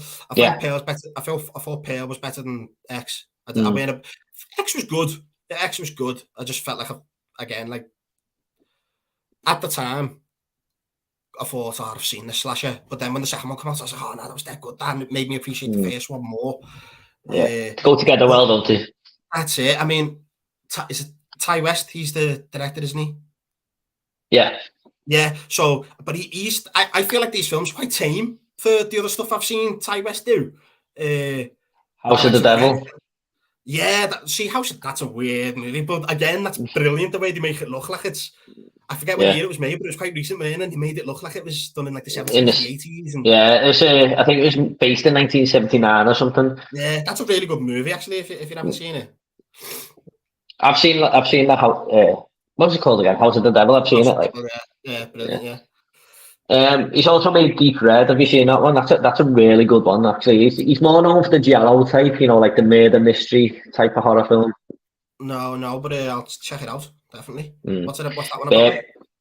it's just about like this guy who's trying to catch this killer, but basically that's what a lot of his films are about, really. I think he done one like called Tenebrae, which was actually on the Video Nasty list. Yeah, so basically Giallo is made a mystery, and he's very, very famous for these. Oh, Sean. Basically. Okay. Cool. Italian made a mystery movies with lots of horror elements in them. Bird with the Crystal Plumage, Phenomena, that type of films you made. Yeah. Suspiria is the only one of them I've heard of, and sorry, Alan, mate, but I've only seen the remake. He's known for putting lots of bright red blood in his films as well. Nice. Can't beat it. Yeah. I've seen a review of Suspiria on Letterboxd, and someone went, "I'm convinced that the colour red wasn't invented until Dario Argento made this movie." But that's why there's so much blood in it, isn't it? I don't know if you've heard this before, but I read that Stephen King was at one point he had a pretty bad drug problem, and when he was writing it, he was having like serious nosebleeds, and he just kept going onto the page and onto the page and onto the page, and that's why they ended up putting just so much blood in the book and the film and all like that. Oh yeah. When he's looking at the photo album as well of Georgie, isn't it like all blood dripping on that and stuff? Yeah, well, there you go. That might have been like a nod to that. But I mean, if it's true, I don't know. It's just something I read on the internet. So the other two are Suspiria and Inferno. I've seen Suspiria, Alan. I haven't seen Inferno. I've heard it's quite good though. One of his more famous ones. I didn't actually know that was a trilogy, to be honest. I must admit. Oh, right, okay. Yeah, I've seen. Yeah, Suspiria is alright. It's not bad. I do think it's very, very slightly overrated, but I'd have to watch it again. I haven't seen the remake just yet. Either of you played the Blair Witch game, and what did you think? The remake movie was decent, but nothing special. The Blair Witch game? I didn't even know there was one, and I'm gutted I didn't. No, Jared, I have not played that, mate. It's not the Book of Shadows game by any chance, is it? On the PC from years ago. I can't remember the Blair Witch game apart from that, really. The remake movie was decent, but nothing special. Yeah, it's not bad. Have you seen the remake of Blair Witch? No, didn't know there was one. I'll get onto that. Yeah. Definitely. I think it's like 2012 or something. It's sort of a sequel remake, if you like. Sort of does both. I was going to say, is that the Book of Shadows? Now that you said it. No, that's the sequel that came right after, but there's like a remake, sort of one from 2012, I think, something like that. Do you know what, mate? I don't think that interests me at all, really. I feel like the Blair Witch was perfect for what it was at the time and didn't really need a lot of the popularity with the Blair Witch Project was the lore that came with it, really. I mean, I can't remember who the director was, but the actors had to hide away for months after it to make it look like they really, really had gone missing in the forest and stuff like that. And everything that came with the Blair Witch at the time was just, really good for horror. But I just don't feel like it needs a remake, really, for me. Anyway. Yeah, I mean, it's lightning in a bottle, isn't it, mate? That one, to be honest. But that film's terrifying me. I remember, like, Jamie was in the chat before. You know Jamie, don't you? He was telling me about this Blair Witch film that's coming out when we were kids, and that's basically all the news I got about horror films was discussion with your mates in school and on the street. I was just like, what's that? And then my dad rented it one day. I seen it in the video shop and went, Jamie tells me that's meant to be good. And I was terrified. I could not sleep all night. Yeah. It is that good, considering you don't actually see anything. Sorry if that's a spoiler for anybody, but considering you don't actually see anything, it has got you on the edge of the seat, hasn't it? I mean, it's just these three people running around the forest. But yeah. So effective. Brilliant. I know not everyone likes it, but for me, man, that's the most I've ever been scared by a film in my life, ever. Considering it wasn't even the first horror I've seen, that is the most scared I've ever been with a film. Man was Scream 2, you know. I know that sounds pathetic now, mate. I know that sounds pathetic now, but what year did Scream 2 come out? Because I was young. I'd say 98, I'd guess. There you go, right. I walked into the living room. My sister's sitting on the floor, cross-legged, watching it on the telly. I did not know she was watching a horror film. I've walked in, and as I've walked in, Randy gets pulled into the van and just chopped up by his face. And I was like, I remember just being like, oh. And you know, when like you're lying in bed, you start making shapes out of things. Everything's just ghost face. You just proper hit the shit. Like, I remember that thing, and it's a great scene, that, isn't it? With like he's on the phone to him and he's checking everyone, and he just doesn't realise he's leaning against the band. He pulls him in. Jamie, Scream 298. Jamie, mate, if you're on the PlayStation, mate, if you never want to get on, just give us a shout. He was speaking to me on Saturday, and he said he plays it, and I went, well, Tom Gardiner plays it. You should get on with him. Yeah, definitely. I'll give each other a message after the stream. Set up a play date. By the way, mate, 300 hours. How many have you put in, Tom? Have you put about that in, do you think? Probably. Maybe. Maybe more. I don't know. I'd have to give it a go, but it's good, lad. It is good, because I'm a bit like that with online games. But it captures. I guarantee it's different to any other game you've ever played. Do you know what I mean? Right. Especially that I love horror as well. Maybe I should just give it a go. 100%, mate. There's just there's so many killers on the game. You're always playing against someone different, and they can all do different things. I mean, I know I'm sounding super geeky now, but you know, like Michael Myers is on it, Freddy Krueger's on it. You know, so many horror icons are on the game, and the next two. I've seen clips and stuff of it. Yeah. But go on, sorry. No, I'm just saying it is a good game. They do keep it fresh. The developers are really good at adding new things all the time. And they've said the next two releases, which is before November, are both going to be new licensed killers. And you know, there's a lot of debate going on around the Dead by community of who it's going to be. A lot of people think it's going to be Candyman. I think it's going to be Chucky. Right. I think Chucky's ideal, and maybe Vecna. They're trying to get. He's been saying for a while it's dead hard to get older, like you know, the rights for any Stephen King stuff to do with video games. But if we could get Pennywise on that game, or even Art the Clown, would be fantastic. Art the Clown would be great, wouldn't it? Yeah, but, you know, when the new killers come in, do they keep the old ones, or do they have to get rid of them? No, so I think off the top of my head, I could be wrong. I think there's about 25 killers. Right. Do you know what I mean? And been going for a while, the game now, isn't it? Yeah, I think it's about. Well, they had the 7th anniversary the day of it. Right. But it is its boss, mate. I definitely say, even if you just got it with me and Jamie and just gave it a go that way, you know, we'll look after you. It's actually installed on my PlayStation, and I've just never got to it because Jamie asked me to go on it, and I just didn't do it. You've got no excuses now, mate.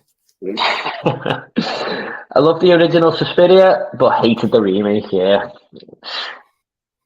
I think they can't comment on either or. I mean, only Tom's seen the remake. He said it was all right. Yeah. A bit art housey, is it? Yeah, a bit. I feel like most of the things.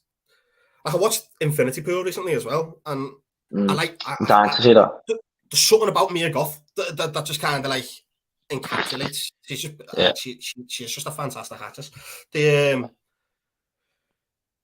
I just feel, and a lot of, I don't know. I just feel like a lot of her films would be weird, like the fact that she's with Shia LaBeouf and he does weird films, and it's a thing, isn't it? So, but yeah, she's fantastic. Definitely see Infinity Pool if you haven't seen it.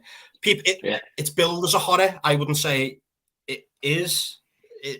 I'd say it's more like sci-fi, if anything, which is a push as well. But yeah, if you haven't seen it, mate, definitely see it. I'll definitely be watching it before the end anyway, because every film that comes out, put it on a list on my Xbox 2023 movies to watch the next in top for a while now. Because sorry, mate, the audio went a bit bad there, mate. I couldn't hear you properly. Can you hear me now? Yeah, perfect. I pressed something in my headphones before. I don't know if I messed it up, but is it still okay? Yeah, it's fine now, mate. It was only that paragraph you've just said.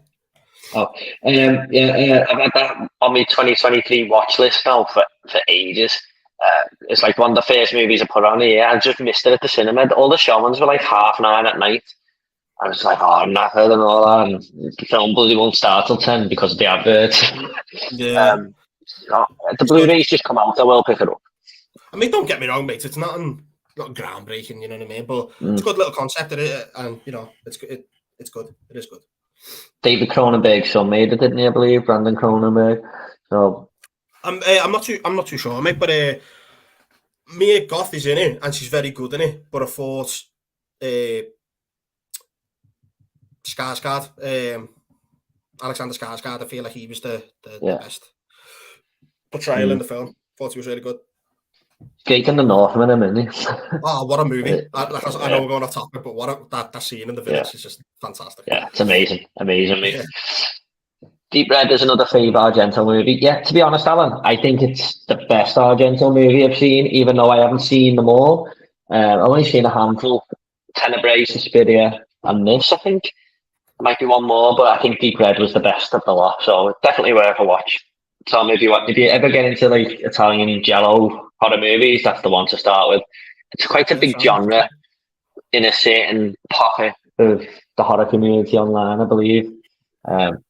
Italian giallo horror, a lot of people seem to love it. Yeah, I'll give it a look. Blair Witch game is physically available for Xbox One and PS4. The Blair Witch movie is from 2016. Sorry, I got that wrong there. I was just going off the top of my head, yeah, with the year, but yeah, did this come out like 3 years ago, something? And I think it went to Game Pass as well, even though there was a physical. I didn't play it, but I know which one you mean now. I know what he's on about. Right, I think it came out like 2 or 3 years ago. Mm-hmm. I wonder how that is it any good, Jared? To be honest, is it any good? I don't know. What, you would play it, Tom? Yeah. I'll give anything. I go do like my horror games, like they scare me more than the films do. Yeah, it's just something about putting yourself in the shoes into it. It's like being in the horror movie, isn't it? Really. Have you ever played Outlast? No, I've heard of it though. Is that where you just got the torch? Mate, it's like a camera. Camera. Camcorder, mate. That is terrifying. If you want to give yourself a good scare, mate, play that. It is brilliant. Like, yeah, I'm doing it's just to start it deserves. Play it with all the lights off and all the rest of it. Like, brilliant game. Headphones on.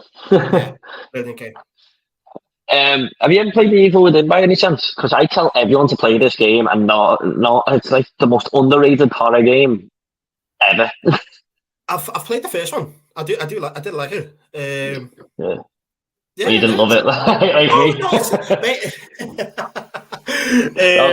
I was when I was saying it's the most underrated horror game ever, I'm gonna go. I just thought Tom's gonna say it's just okay. Yeah, no, it's not that, mate. I can be a bit of a snob. Do you know what I mean? It just feels very Silent Hill to me. Make the remakes. I think they're releasing like 4 different Silent Hill games this year. Yeah. Silent Hill 2 is the first remake, isn't it? Of like the original timeline. That's it, mate. Yeah. And then I think they're doing a completely new gen game, and then they're doing like a spin off to that, but it's like set in Japan. And yeah, I'm excited to see what they do with that kind of franchise this year. But the Evil Within, it was good, but I did see a clip of it not too long ago, and it looks very dated now, which is a shame. Because it's not actually that old. I think it was actually kind of dated when I played the first one. But the second one for me, that is just unbelievable. Like it's brilliant. But the first one's really good as well. I know what you're saying with like games that look dated, and I don't know whether it's just a crossover from the PS4 to the current gen game. But this was on 360 as well. The first Evil Within, so I think that's why it felt a little bit dated. So, see, have you ever heard of a game called Alan Wake? Yeah, I played it. I finished it. Right. Right, because I've only just recently got it, and I'm super pissed off about it because I bought it last month for £25 on the PlayStation Store, and it's free now. I was fuming. I got a £50 voucher for Father's Day. I got Cyberpunk and that, and thank God I've been made up with Cyberpunk because it just absolutely ruined it. It's like having a conversation with Jamie because these are the last 2 games he played as well. He loves Cyberpunk, and he's not really feeling Alan Wake. So. Oh, mate, and do you know what done me head in as well? Resident Evil Village was the exact same price as Alan Wake. It's just I've heard really good things about Alan Wake, and I ended up getting Alan Wake. And the whole thing with the price of the game, like coming down and all right, down being free, it's made me not want to play the game, and I'm being a little bitch about it at the minute. But I will go back and play it. Have you not played Village? No. Again, I can't justify myself paying all this money for games nowadays, mate. They're just so expensive now. I know that sounds dead scruffy or whatever, but they are. They're just so expensive, and I do believe it will come onto the PlayStation Plus pretty soon. Like, yeah, I think every Resident Evil game's on the Xbox One, isn't it? Every one of them, apart from like Village. So, it will come. It will go there. But I am looking forward to playing it though. Oh, sorry, I missed the comment there. Oh yeah, sorry, that was the one we just answered, wasn't it? Sorry. Yeah, Village is really good, mate. Definitely worth a go. Sensor is a movie I really want to get round to seeing, and then Alan goes on to say, "Have either of you seen Sensor?" I've seen it. I've never heard of it. Gives the lowdown on it. It's basically about a woman in the 80s, and her job is to work for the British Board of Film Classification. So yeah, it is a British horror, and she basically either puts films on the video nasty list, bans them, cuts them, or whatever. And she sees this film one day and she's convinced it's just a bit of a snuff film, and her sister's in the movie who went missing years ago. Oh, wow. So I might be wrong with the snuff film actually, but she thinks she sees this movie gets brought to them and it's a horror film, and she thinks it's her sister in the film who went missing years ago, basically, and she tries to investigate it and stuff. But it plays a lot on the video nasty error and stuff, and that's like a little subject of the film. That actually sounds really good, mate. Is it any good, like? Yeah, it's not bad. The endings will either make or break the film for you, I think. Right, okay. But I actually really enjoyed it. Yeah, okay. No, I'll definitely check. I feel like I've got loads to kind of watch now. Well, the main girl in it, the Malga, is brilliant in the film. She's the main actress. And have you heard of Chris Duckman? No. He's a big movie reviewer on YouTube. Quite possibly the biggest he might be. But I watch his channel all the time. Big inspiration for me. But he actually done a podcast the other day with the director of the film, Sensor. And it was her first film, and she went through how she had to get there and stuff, and how long it took to make films and stuff, and it was dead interesting. But I was made up for it, really. She done quite a good job on it. So yeah, it's 2021 film it is, mate. So fairly new. Yeah, but Alan, it's probably worth a go, mate. I mean, I don't know if you'll like it or not. It's different, put it that way. But I don't mind films like that, mate. I'll give anything a go, and I very rarely turn films off. They've got to be, in my opinion, like really dog shit for me to turn a film off. But yeah, I'll definitely give it a go. I feel like, probably to my own detriment, I've probably been a bit of a snob towards, I don't know, what do we call this decade, the 20s. I've probably been a bit of a snob towards horror films that have come out in this decade, because I don't know. I just want something to grab me, like the Terrifier. I love the Terrifier. I want more like that. I want more slashes. I want new icons. Yeah, so fair enough, mate. That we've been seeing for the past 30 years.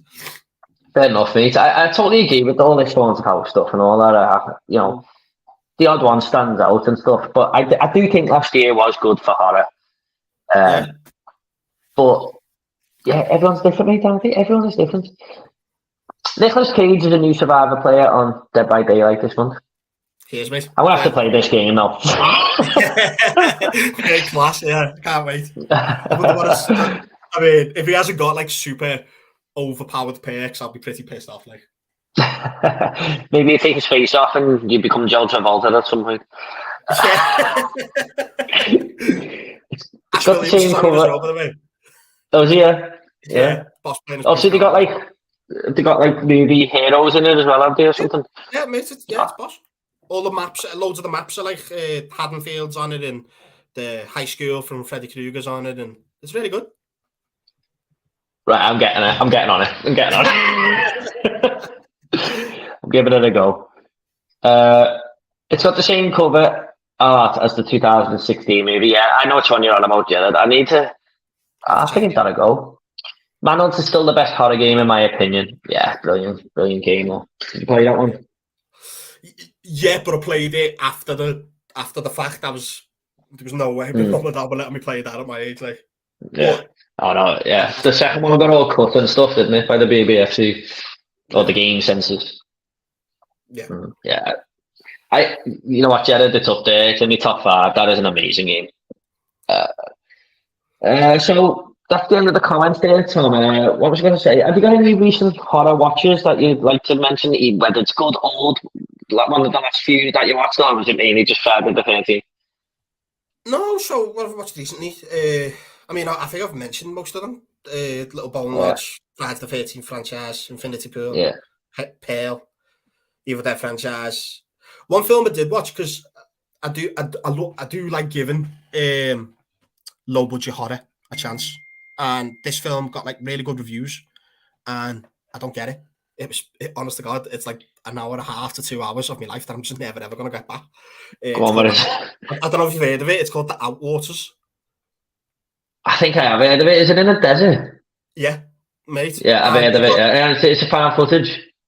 Yeah, and oh my goodness, like the first 40. I think I marked it on my phone because I knew I was coming on this, and I thought I'll mention it. And I marked it on my phone. Nothing remotely horror-y happens until 47 minutes in. And by the time something, I mean, don't get me wrong, you might watch it and love it. I don't know.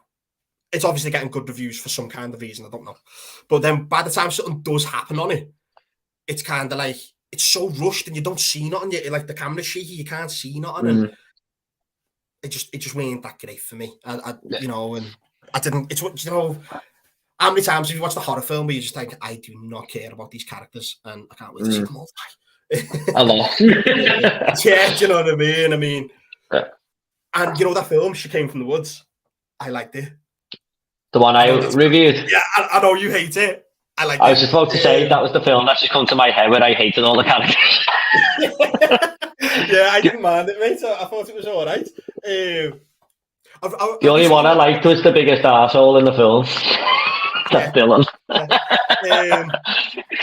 I hadn't seen the Fear Street films until recently. I kind of put them off because I remember the books as a kid and thinking, oh, that's just like teen horror type thing, and I put it off. They're really good. They are really, really good, and I believe they've just announced the fourth one, so looking forward to that.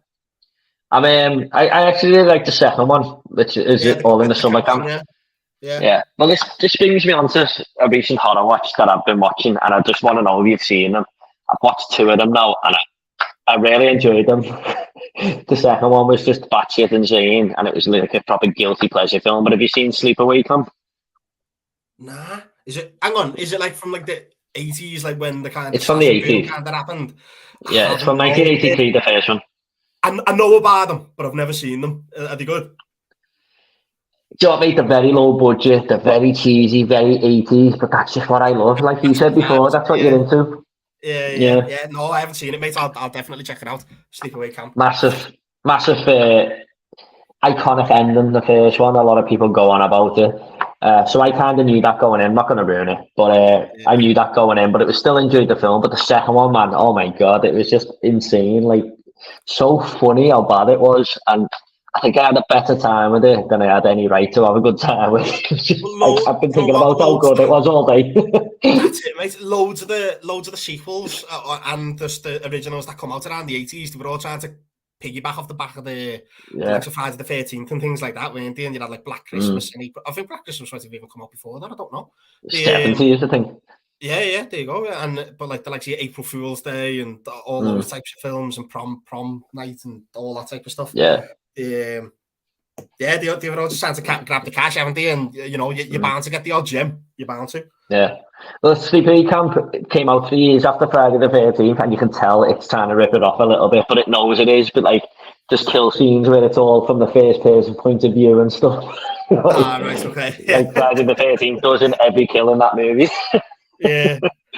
You know what, mate? I know a lot of people slate the first Friday the 13th. I think it's brilliant.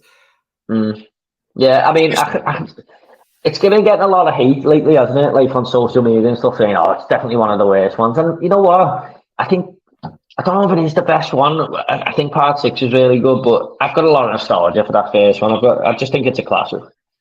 Yeah, I've got a lot of nostalgia for it just because it's the first kind of like horror film I remember watching and enjoying at the same time.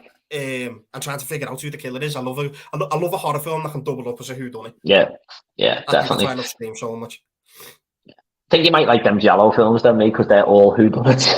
Right, check them out. What was I going to say then? Yeah, but these sleepaway camps, mate, they're just like 90 minutes. The second one's 80 minutes, you know what I mean? It's just dead easy, nice watch. That's my happy place, them summer camp horror films. No, yeah, boss setting in it. Yeah. I was going to go over a couple of more I watched there, but I watched a video nasty called House on the Edge of the Park. Have you seen that one? No, tell me more though. Basically, it's about just these two fellas who get invited to a party by these people they just met, and they're like all these rich people's house they go to, and start like taking the piss out of them really. So they say we're not having that, and start like tying them up and torturing them and stuff. It's alright. It's alright. And the other one I watched was Wreck. Wreck. Yeah, that's the second one. I love all of them. I love the Wreck franchise. I think they're brilliant. I mean, don't be wrong, some are better than others, but yeah, the Wreck franchise is brilliant. I wasn't too fussed on the second one, I'm not going to lie. I do like the first one though. I just thought, maybe back in the day if I watched it when it first came out, I thought, yeah, this would have been good, but I just think there's been found footage out since that kind of does it a little bit better. Right, okay. So I think that played a part in it. So, but yeah, it wasn't bad. Just getting on to, we'll just go for like 10 more minutes. How was that, right? Crack on, mate. Yeah. Recent horror watches. So just wrote a few things. So basically, it's just the rest of the upcoming horror movies now. Is there any that you're looking forward to that you'd like to mention, whether it be this year or next year? Yeah, there's a few, mate. So Dead by Daylight, obviously, just because I mean we've spoken about how much I love the film. One that's coming out like really recently, soon. And I'm not a big lover of vampire films at all, but there's a film coming out called The Last Voyage of the Demeter. I think that looks brilliant. I can't wait to watch I wrote that one down, mate. yeah, I think that looks really, really good. Dracula on the ship, isn't it? Like when he comes over to England. When he comes over to London, yeah. Can't wait for that. He looks quite like Nosferatu-y, doesn't he? Looking forward to seeing what they do with that. And again, I'm not a big lover of vampire movies, apart from like The Lost Boys. So we'll see what happens there. It looks quite well produced as well, doesn't it? Like, I mean, I don't know how much budget they've got, but going by that trailer, it looks like a really well made big blockbuster. I feel like because it's got someone like Dracula attached to it, I feel like it will always be big budget. Like, I should imagine it'll be a lot. Yeah, it looks good. Off the top of my head, I like the Omen films, and they're doing a prequel to the Omen. And I don't know how that's going to work. Yeah, so I don't know how that's going to kind of work out. Maybe the Antichrist had an older brother somewhere. I don't know. Yeah, so they're doing one for that. I didn't even know that. Yeah, I think between now and the end of the year, the big release is going to be The Exorcist, isn't it? Believe it or something like that, is it? But apparently Linda Blair and Ellen Burstyn are coming back, the mother and daughter from the first film, because I've heard that it's like about this kid who gets possessed and the father goes to them for help. So could be interesting. It's kind of like a legacy sequel by the sound of it, like Halloween 2018 was.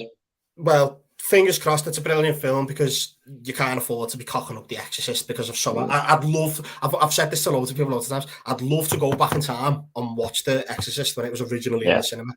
Just because of all the rumours that circulated and stuff, like people throwing up in the cinema and everything. That would be brilliant. Same with the Texas Chainsaw Massacre and things like that. I don't know what else is coming on. I did write a little list down before, I think, because I knew you were going to ask me this question. The Conjuring 4, they just announced that. A film, right? This goes against what I've said because it does look quite generic, but at the same time, it did pique me interest a little bit just because I've watched The People Under the Stairs recently, and it is a haunted house film, and it's coming out very, very soon. It's called Cobweb. I don't know if you've never heard of it. No. There's something going on inside the walls, and he's trying to tell his mum and dad, look, there's something going on in the walls, and the mum and dad are kind of like, ignore his son. Do you know what I mean? They know there's something. So they know. They know something's going on, and that's coming out very, very soon. And that seems to be pretty big budget. But again, it is a haunted house film, so it could fall flat on its face, and I might be shit. It might come on next time I go. That film was shite. Yeah, but yeah. I see what you're saying with the People Under the Stairs, sort of related a little bit. It's kind of the same sort of story there, a little bit. I mean, don't get me wrong. It might be something supernatural. Horror trailers are dangerous, aren't they? Like, they can make things look absolutely brilliant. And like, by the time I got round to seeing the Black Phone, I hated it because I just felt like the trailer promised so much and it didn't deliver for me. But yeah, I try and stay away from horror trailers these days. I watched the Scream 6 trailer where they were on the subway because they released that like 1 minute teaser, and then they released another trailer. Yeah, it is. Then they released another trailer that near it was like 3 minutes long, and it showed Ghostface in the store and stuff with the shotgun, and I didn't watch that, and I'm glad I didn't, because whenever it came to edit my review, they showed the whole store scene in the trailer, and I was like, after cinema, I was like, wow, this is brilliant, but I'm glad I didn't watch the trailer going in. Yeah, that's it. It can be to their own demise at times, can't it? They can show the entire film, or you know a jump scare is coming before you've even seen the film because it was in the trailer. Because it was in this. Do you know what? There was this girl in the when I went to see Smile, and she kept talking all the way through, and it does me head in that. But there was a scare moment about to happen, and I just heard her go like that to her mate. I've seen this bit in the trailer. This is it after it. But any more? Definitely. And I did mention it before. Nicolas Cage film, Sympathy for the Devil. It could end up being one of those films where they say it's horror and it end up being not be. But I don't know. Have you seen anything about that? Have you heard anything about it? No, mate. I forget the other person who's in the film with him, but he's like a cab driver, and he picks up Nicolas Cage, and then the trailer implies that he's the devil, and he basically Nicolas Cage is the devil. Is the devil, and he's basically took this cab driver hostage and makes him go around with them all night. You know what I mean? The cab driver's trying to get him, but it's just not happening. Sounds like that film Collateral, but with horror. Kind of, yeah. Watch the trailer for it, mate, because it got me hooked. I was like, especially with the way Renfield went, I just thought, it looks quite good, this. And again, sorry, mate, just because I know we're starting to run out of time and stuff, but we just said horror and it's not great, and you're right, it's very oversaturated market. But have you seen Nefarious? No, the biggest YouTuber I watch on YouTube, the biggest horror one, Cody Leach's name is, he kind of didn't like it, and he's been getting hell over it by religious people and everything, and political people, because he didn't like it. And it's like, yeah, he's getting comments every day and stuff. And I don't know. I'll always go by my own thing, but it's kind of put me off a little bit watching it. It's a new spin on it. It's definitely a new spin on it, because it's already after the fact that he's done horrible stuff and he's been nicked and he's getting interviewed. Do you know what I mean? And yeah, it's on the jail cell, isn't it? Yeah, really good. I liked it. I just it brought an originality to the possession kind of subgenre. I just heard like it was really pushing its political message across. Did you see it that way? I don't know, mate. I feel like a lot of. I mean, I don't want to sound like that guy who just hates on things, but like I feel like a lot of films are trying to do that nowadays, and a lot of films are like overly woke, and not every again. I don't know what I'm allowed to say on YouTube and all like that, but not every single friendship group. I mean, it's okay to make a film about 5 white guys. Do you know what I mean? And they're all be straight. It's okay. Do you know what I mean? And I feel like a lot of films these days are trying to push agendas, and fair enough, mate. At the end of the day, if it's a good film, it's a good film. It doesn't matter. Yeah, I know what you're saying. I think there's sometimes it's justified, and sometimes they do just throw it in there, don't they? But it's a whole other argument, man. Yes. Not really into. I try to go into the film and just take it for what it is, and if they enjoy it, But what about the Meg 2? You're not bothered about that? Hey, do you know what, right? In reality, sharks are my biggest fear. I'm going to Devon in like 2 weeks' time, and I'm terrified to go in the water because I know there has been shark sightings there. I will give it a watch, mate. I will give it a watch. Yeah. I'm going into it knowing it's supposed to be cheesy, so I'll probably end up liking it more. Do you know what I mean? Probably more of a comedy, innit, to be honest. Yeah, I think it knows what it is. I think the first one knew what it is. I just think a lot of people took it the wrong way. Yeah. Well, one thing I did want to mention before, remember I said something got announced just before this stream? Well, the first I've seen of it anyway. It's a Pet Sematary TV series that's coming in October. So it's a prequel, and it's called Pet Sematary Bloodlines. So any thoughts on that? Yeah, sign me up. I love anything. I mean, I love anything Stephen King. I know we're getting Welcome to Derry. That's coming out next year. Yeah. Sign me up for it, mate. I imagine, would it be the same kind of production company who's making that one as well, or? I'm not sure. I've just seen the posters and stuff, and a few people mentioning it. I don't know if it's going to be related to the remake or the original, or it's just its own thing. I don't know, but it could be interesting. See how the whole cemetery came about and stuff. That's it, mate. Samuel. I love anything like when I say supernatural horror, like because it's mixed with slasher as well, isn't it? Like anything about Indian burial grounds and anything like that, mate. It just adds a bit of mysticism to it, doesn't it? And the first one's brilliant. If I mean, I don't know how many people watching or whatever, but like if you've never seen Pet Sematary, go and watch it. It's a fantastic film.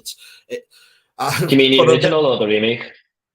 I didn't mind the remake. The remake upset me. That end scene upset me. I walked out of the pictures a bit like, oh, like defeated. But the original's the one for me, like. Yeah, the original's brilliant. I don't know who plays the old guy in it, but I thought he was brilliant. Fred Gwynn.